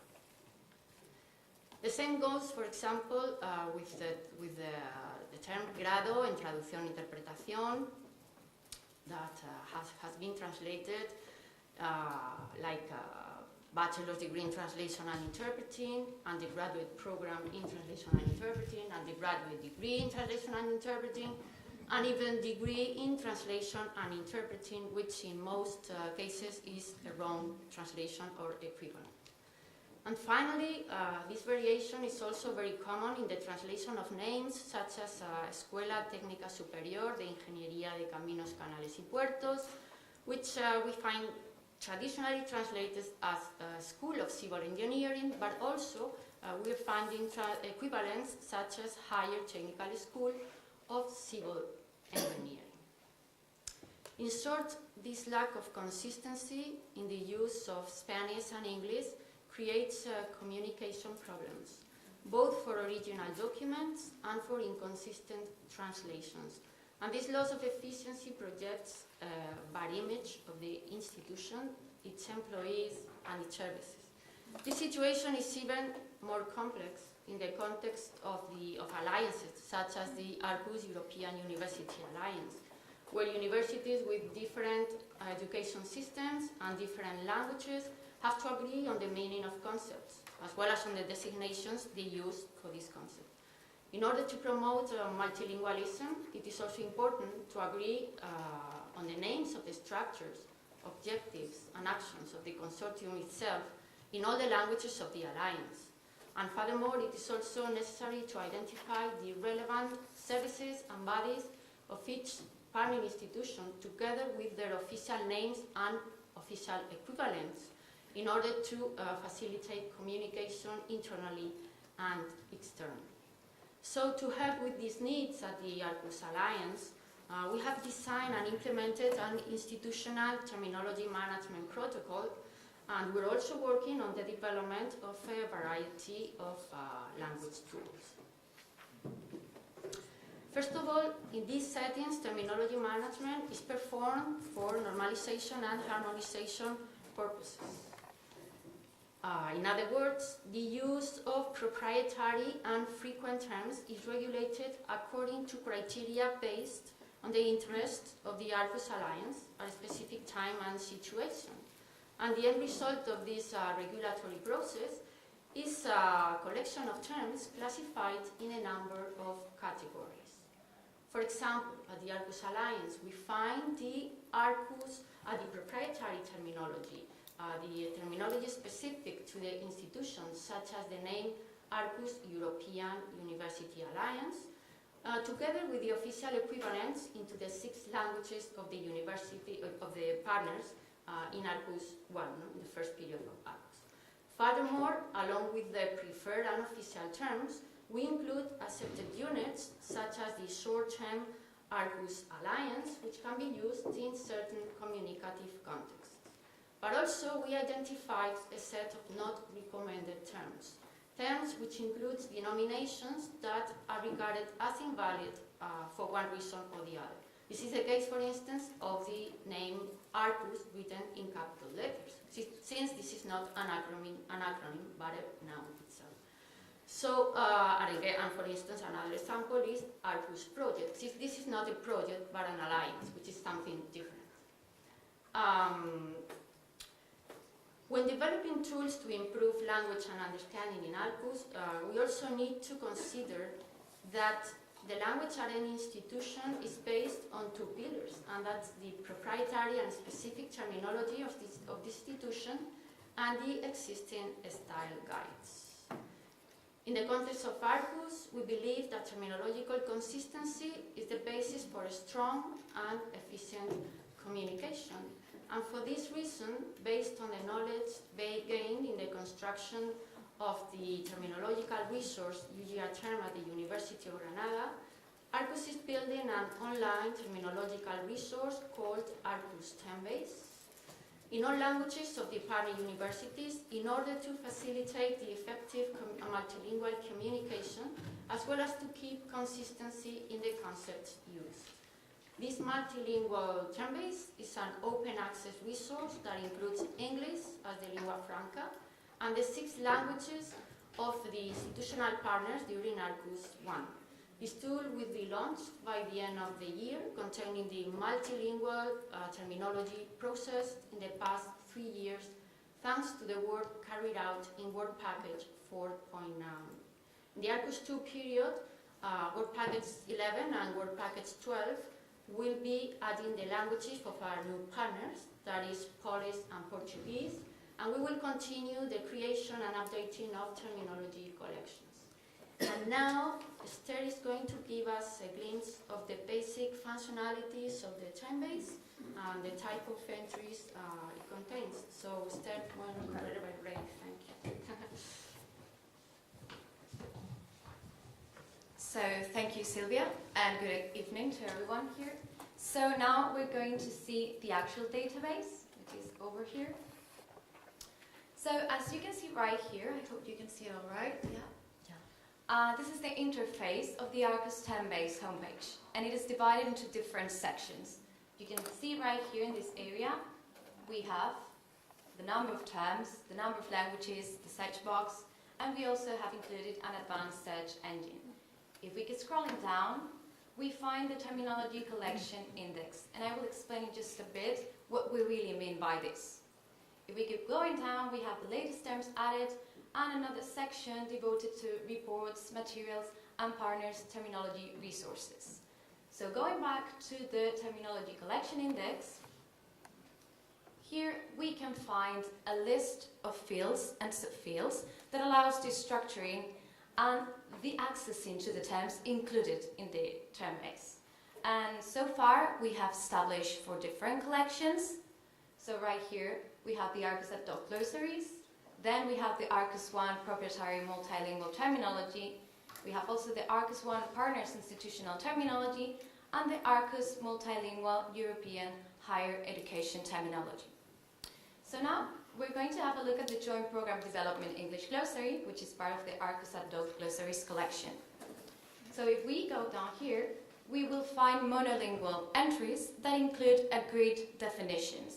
For instance, if we have a look at the Arcus Joint Program, we will find the associated body, which is the body responsible for this. In our case, within the Arcus Alliance, it is the Quality Learning Board. We also have the definition of the concept, and of course, the English designations, the full form, official form, and the abbreviated, which is admitted. So now if we want to have a look right here at the Arcus Partners Institutional Terminology, we're going to find bilingual entries in this case. So that is in English and the rest of the partners' languages. And in this case, if we want to have a look, for instance, to the University of Lyon, we're going to find, in this case, entries in French and English, of course. So for instance, we're going to have a look at the Academic Enrichment Office, and we can see right here, thanks to the subject field, that this is a type of central management and administrative structure. And we have included as well this field, normative organization, and this is a very interesting case because the University of Lyon comprises several universities. So it is important to specify that this structure, this specific structure, belongs to this university, the University Jean Moulin Lyon 3. So we have right here the terms, and now we're going to have a look at the multilingual terminology right here.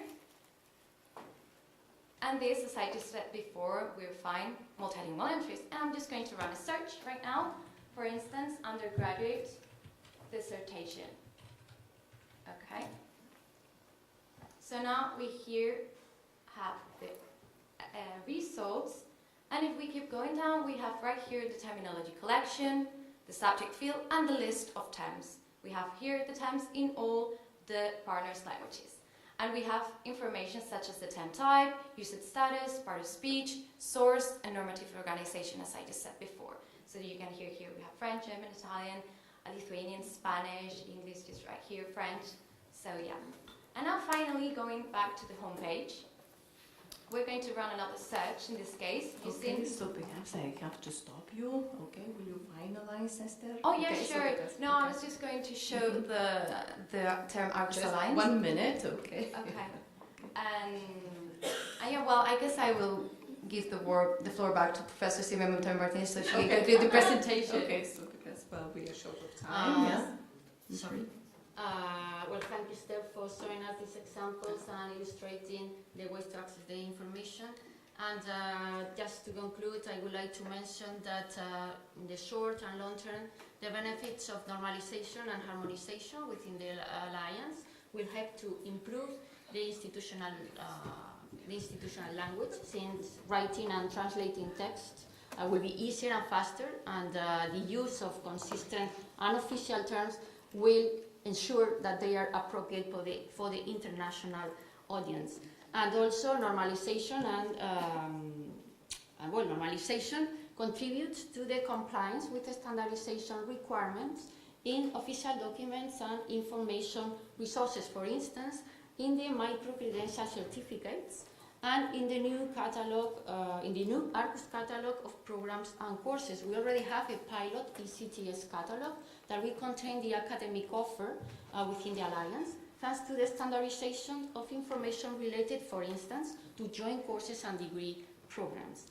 Also, standardization will improve institutional visibility, both for the partner institutions and also for the Alliance itself, since the use of the official denominations and equivalents avoids confusion resulting from the incorrect identification of academic and research activities, for instance. And finally, by producing clearer and more coherent documents, and by increasing transparency of the Alliance, we hope to contribute to the image building strategy of the Alliance. And finally, in just 1 second, I would like to thank you, among others, for all the work you have done in the past 3 years to help us reach this day, this moment, and have this tool. Thank you very much. So, thank you. Come on. Okay, so thank you. So perhaps there will be some questions at the end. And now I would like to invite another group of Arcus Alliance, so from Leipzig and, Granada University. So it's my pleasure to introduce Alba Delgado Aguilar. She is, teacher of Spanish and Catalan. Her research interests include language policy, second foreign language acquisition, and multilingualism and digital didactics. Kirsten Gackel. She is a translator, academic writing instructor, and the Arcus EL4 coordinator at Leipzig University. And her research interests include language policy, language and higher education, translation strategy, academic writing, academic consultations, and Guadalupe Soriano Barabino from University of Granada. So she is director of the Secretariat for Language Policy and a professor at the Faculty of Translation and Interpreting at the University of Granada. So the floor is yours, colleagues. Okay. Should we also introduce ourselves, or that was enough of an introduction? Okay. Wanted to do the local languages. Okay. Be sure you leave some time for questions. Okay. So that's okay. I'm Kirsten Gackel. As you can see here, we have the Arcus universities. We have Norway, Bergen was in our consortium for our alliance for the first phase, but are no longer, unfortunately, but we have 8 members here. There we go. We had 9 work packages, and they're listed out here, and we're going to just focus on the language policy today, and then also some of our other activities, the Arcus certificates, language and cross-cultural competence. We had a series called 7 Months, 7 Universities. We also had a workshop series, and we had something called the Arcus Language Cafes. And I'll be focusing on the language policy. First, on this screen, you see a timeline I started in October 2021 as a co-coordinator with Alba, and previously there'd already been some work done on the language policy. Joep Murien and Olaf Berenfänger, the director of the Language Center, had compiled a list of questions to gather information from the partner universities. Then Vilnius hosted a research conference in November of 2021, and many of the sessions focused on language policies. Following that, we translated this list of questions into English. They were originally developed in German. And then we met with our partners in Graz, who were also responsible for the language policy, and went over the questions and modified things and clarified things. We didn't have as much time as we would have liked to have because, well, during the pandemic, not as much had been done on the language policy as should have been, unfortunately. But we took the questions and we distributed them, and we had a contact person at each university who was responsible for answering the questions, and then we gathered those. The questions were based on the 5 main themes, and those are listed out here. So language and intercultural skills for success as a student or in your professional life, language skills required for teaching, supporting multilingualism and pluriculturalism and activities that have to do with those, and support in the sense of time and financial support. Also looking at administrative staff and supporting their language skills and needs, and looking at the documents that are available. Is the website multilingual? Are the documents multilingual? Are the procurement processes multilingual? And then also questions focusing on inclusive, gender-neutral, and non-discriminatory language. And finally, I believe I only have about 1 minute left, maybe not even that much. One of the main challenges was moving from this data collection to an outline and a first draft. And so what we did is we tried to look at we identified recurring themes. For example, for the first topic of language and intercultural skills for academic and professional success, many of the people answered, many of our partner universities answered that minimum language levels should be required as part of the entrance requirements. Language courses in general should be promoted. There should be a minimum proficiency levels, both for students and staff, and that graduates, that their language proficiency should be recognized in some manner, for example, on their diploma or on a separate a supplement to their diploma. And we also identified quotes that supported these recurrent themes. We had originally looked at guidelines like the Epicure European Model Language Policy and the Circle S guidelines, and we found those to be quite valuable and really wanted to incorporate those. However, because from the beginning we had based our data collection on these 5 themes, and it just didn't match up, and so we decided to stick with our 5 themes to be the body of the language policy, and that worked well for us. And we also looked at existing language policies, Granada and Padua, for example, and we're able to incorporate some of that as well. We have the final version, and it still needs to be approved by the Rector's Council, but hopefully that will be done in the near future. Thank you. Okay, so that's me now. I'm going to talk about 2 of the expected outcomes of this working package in the ARCOS Alliance. One of them is an agreement for the automatic recognition of language certificates and language competence. Well, this is the appearance of the final document, but this is based on 2 main principles. First of all, the promotion of multilingualism and plurilingualism within the Alliance. Within the Alliance, one of the first agreements reached was to organize an open mobility agreement. An open mobility agreement was signed to allow students from all the universities of the Alliance to move freely within the universities. freely, of course, given that the degree they're studying is at the other university. So we wanted to make sure that this was not only feasible from a physical point of view, but also that the students had the necessary competence to follow the classes. So in those cases where a language certificate was required or is required, we wanted to make things easier, as I said. Language not being only an asset, but also to make possible that it doesn't become a barrier for students. So based on mutual of trust within the alliance, within the University of the Alliance, we signed this agreement to recognize language certificates issued by partner universities and also recognition of external evaluations. That, I mean, I'm talking about certificates such as, for instance, Cambridge, Alliance Française, many others.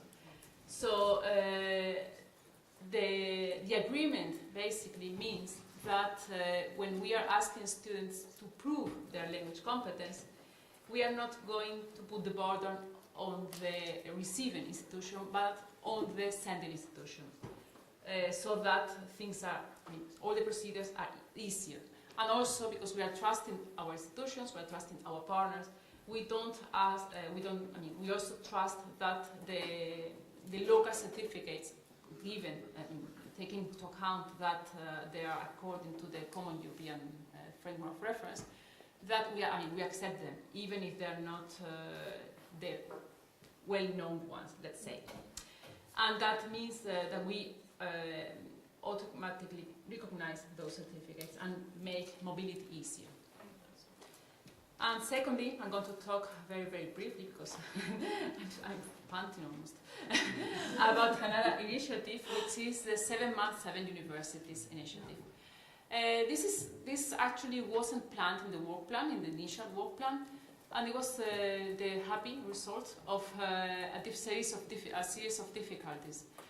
Basically in the development of another activity. We had planned the exchange of language assistants for partner universities, which we actually implemented, but on a very small scale, due to many things, one of them the pandemics, of course, and taking into account, and also taking advantage of the good practices, if they may be called like that, learned during the pandemic, we offered a series of,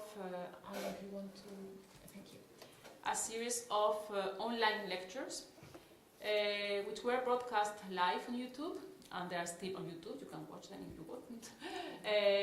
Very short, like less than 1 hour lectures, online lectures on multilingual and multiculturality as a general topic. So you can see some of them there. For instance, language students in work practices. Why do Lithuanians never ring a bicycle bell? Development of intercultural competencies. The topics were totally free, but always that they were related to language and or culture. They could be taught in either English or Spanish or German or any other language of the alliance. And actually, I have to say that they were quite popular. We had quite a lot of a high number of people watching them live and also after that. And it was a way of basically getting to know each other a bit better, and also to getting to know our languages and our cultures better. And then I give the floor to Alba. Hello everyone, I'll finish with the last 2 activities of the Alliance. The first one was the workshop series in language and cross-cultural competence. Here are some of the highlights. We had more than 40 different topics. I'm not going to say sessions, because some were series of sessions. For example, the English teaching sessions, or you see here, for example, academic English before Christmas. Some were once-a-time workshops, for example, the Slovene exotic language and culture, or the workshop on language and culture about Ukraine. We had more than 500 participants. That includes students and staff. Mostly they were bachelor students and master students, but we also had PhD students, and we had academic and non-academic staff. And as we saw with other alliances, the non-academic staff was also the minority, although we had some participations because we also had specific topics for this public. Another activity that was and is very successful is the Arcus Cafe. We see here 4 editions, but we are actually now already on the 5th edition that lasts until December. We have been offering more than 14 languages, and of course now we have more than 675 sessions. We still don't have the count of this last edition. But they are a success because, as we saw in also other experiences, students want to practice the language that they are learning, they want to speak. These offers are online, and they are for all partners universities, and they are led by a tutor, which is usually a student or person from one of these partner universities. For example, a student from the University of Granada would lead the Arcus Cafe for Spanish, and a student from the University of Leipzig, for example, would lead the one for German. We also had the Arcus Cafe lounge sessions, which was for staff as well. Reduced, not so many participants as in the students format, but also very successful. And we plan to continue offering it now in the second phase of Arcus. Here you have some of the feedback that we got from the students. There's a lot, I'm not going to read them all. I'll play you one so you can hear it, some of the opinions. Thank you for organizing these cafes. It's a great way to practice the languages you are learning in a comfortable and fun environment. It's a short one. Multilingual. It's multilingual, yeah. Victor y Guillermo son grandes moderadores. Siempre podemos encontrar algo divertido de qué hablar y siempre me dan retroalimentaciones oportunas sobre mi español. Gracias al Café Español, mi español ha mejorado mucho. Not reading at all. But it is a real student. Thank you for organizing this cafe. Enough. And this is our next phase, the second phase from Arcus, which is already started in September. And we plan on continuing on some of our successful activities, such as the Arcus language cafes and lounges, the summer and winter trilingual schools, the series of online courses and workshops, seminars and events. And as much as I'm going to skip one, number 5, the Arcus term-based that our colleagues just presented. And this is going to expand on our web space with more resources for multilingual events. We also find that English is our lingua franca, but we want to change that in our work packet. And we want to promote more languages, partner languages, also regional languages in our partner universities, countries.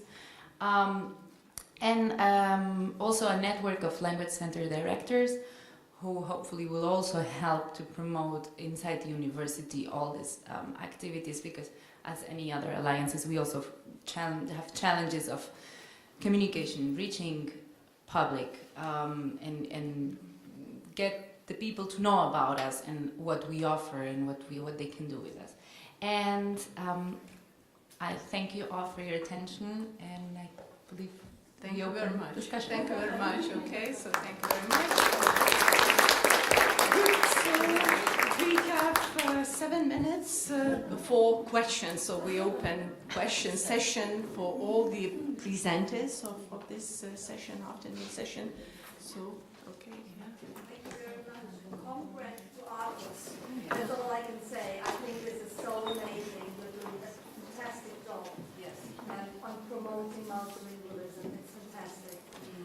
Thank you. I stand in awe, and I wonder, how did you get to that point? How did you manage to get all these partner universities in agreement to a language policy? Have there already been individual language policies at the partner universities, for instance? So with the language policies, Padua and Granada already had published language policies, and Vilnius is in the process. It's almost still approved. working on it. Yeah. Okay. And we also, after the conference, we've had 5 publications on language policies, and those will be published in December. And Yeah. the publication is called? In the journal Verbum, Vilnius University journal, research journal Verbum. Yeah, so you are welcome to read and find out more about our language policy. We had a board meeting where we went through the language policy and made some changes. We also sent out the language policy, and people in the Alliance sent back feedback and suggestions, with which we went over in the board meeting. I wish we would had more time though, so that we could had more rounds of revision and more rounds of feedback. That would have been ideal. In about 8 months, or even a little bit shorter, that wasn't possible. I would be interested to know, you have a language policy now. This is sometimes just an intention of what you're planning to do. How is it implemented? What measures are taken from it? How effective can it be, do you think? Well, I mean, I think that it really is a set of guidelines, a set of recommendations. There's a lot of verbiage like this activity, multilingualism, should be encouraged. These things should be promoted. I mean, we can't make the universities in the Alliance do this. There are suggestions for that the degree program should offer language support. That the university should have guidelines on accessible language and should make accessible language, promote awareness of accessible language. So I don't think that you can make anyone doing anything, but you can have that language policy there so that language is more visible in the Alliance and that it can be encouraged, multilingualism.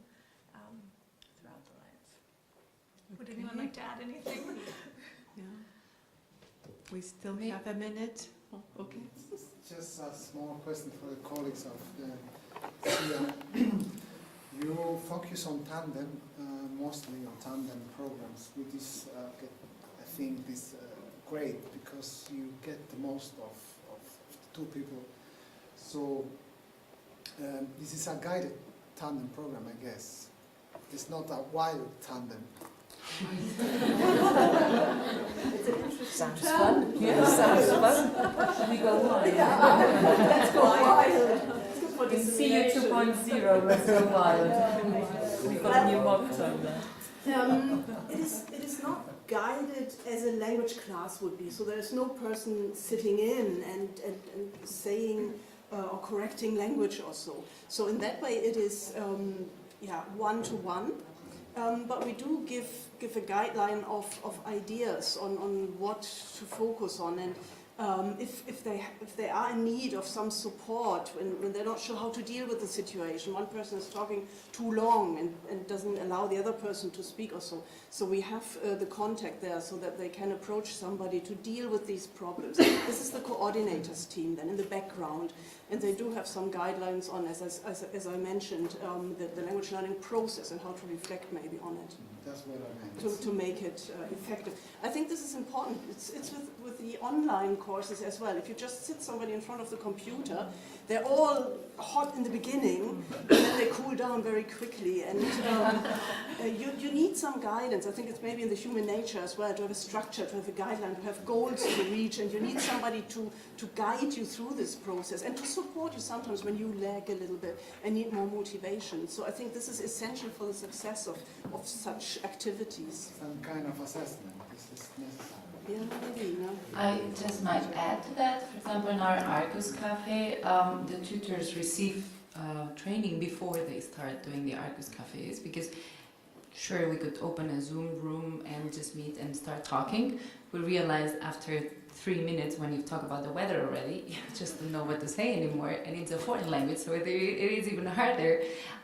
So it was a success to do some previous workshops on how to lead a conversation and how, if there's a gap there, what can I say to encourage students to keep talking? The last and very short. Okay. Where did you get the money for it?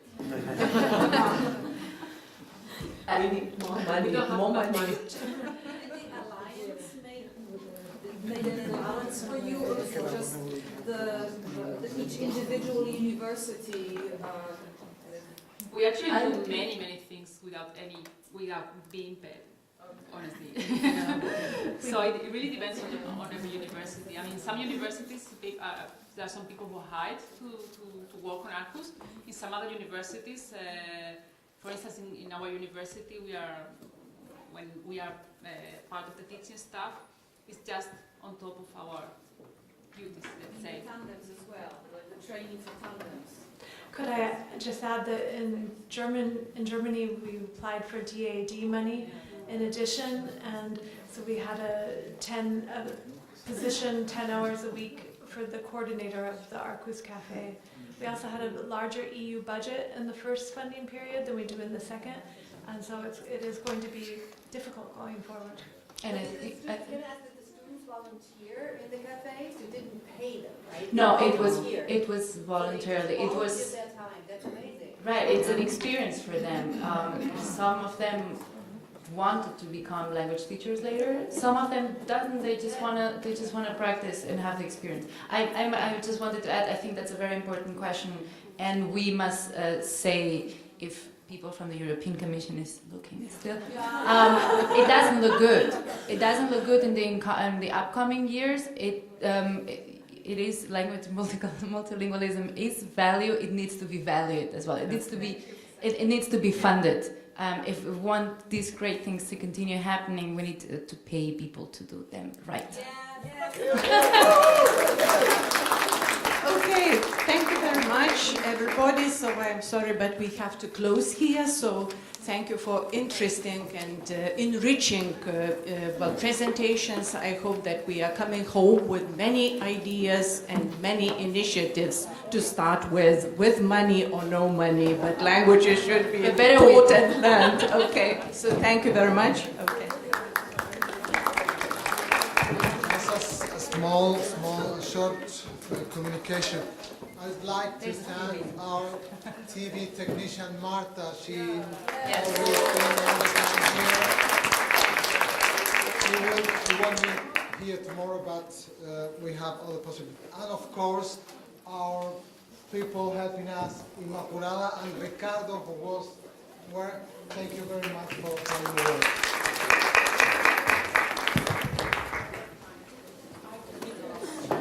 Tomorrow, 9:30, but really 9:30. Excuse me, if any one of you needs a certificate of attendance and is not participating tomorrow, we have here ready, just fill in with your name and surname, okay?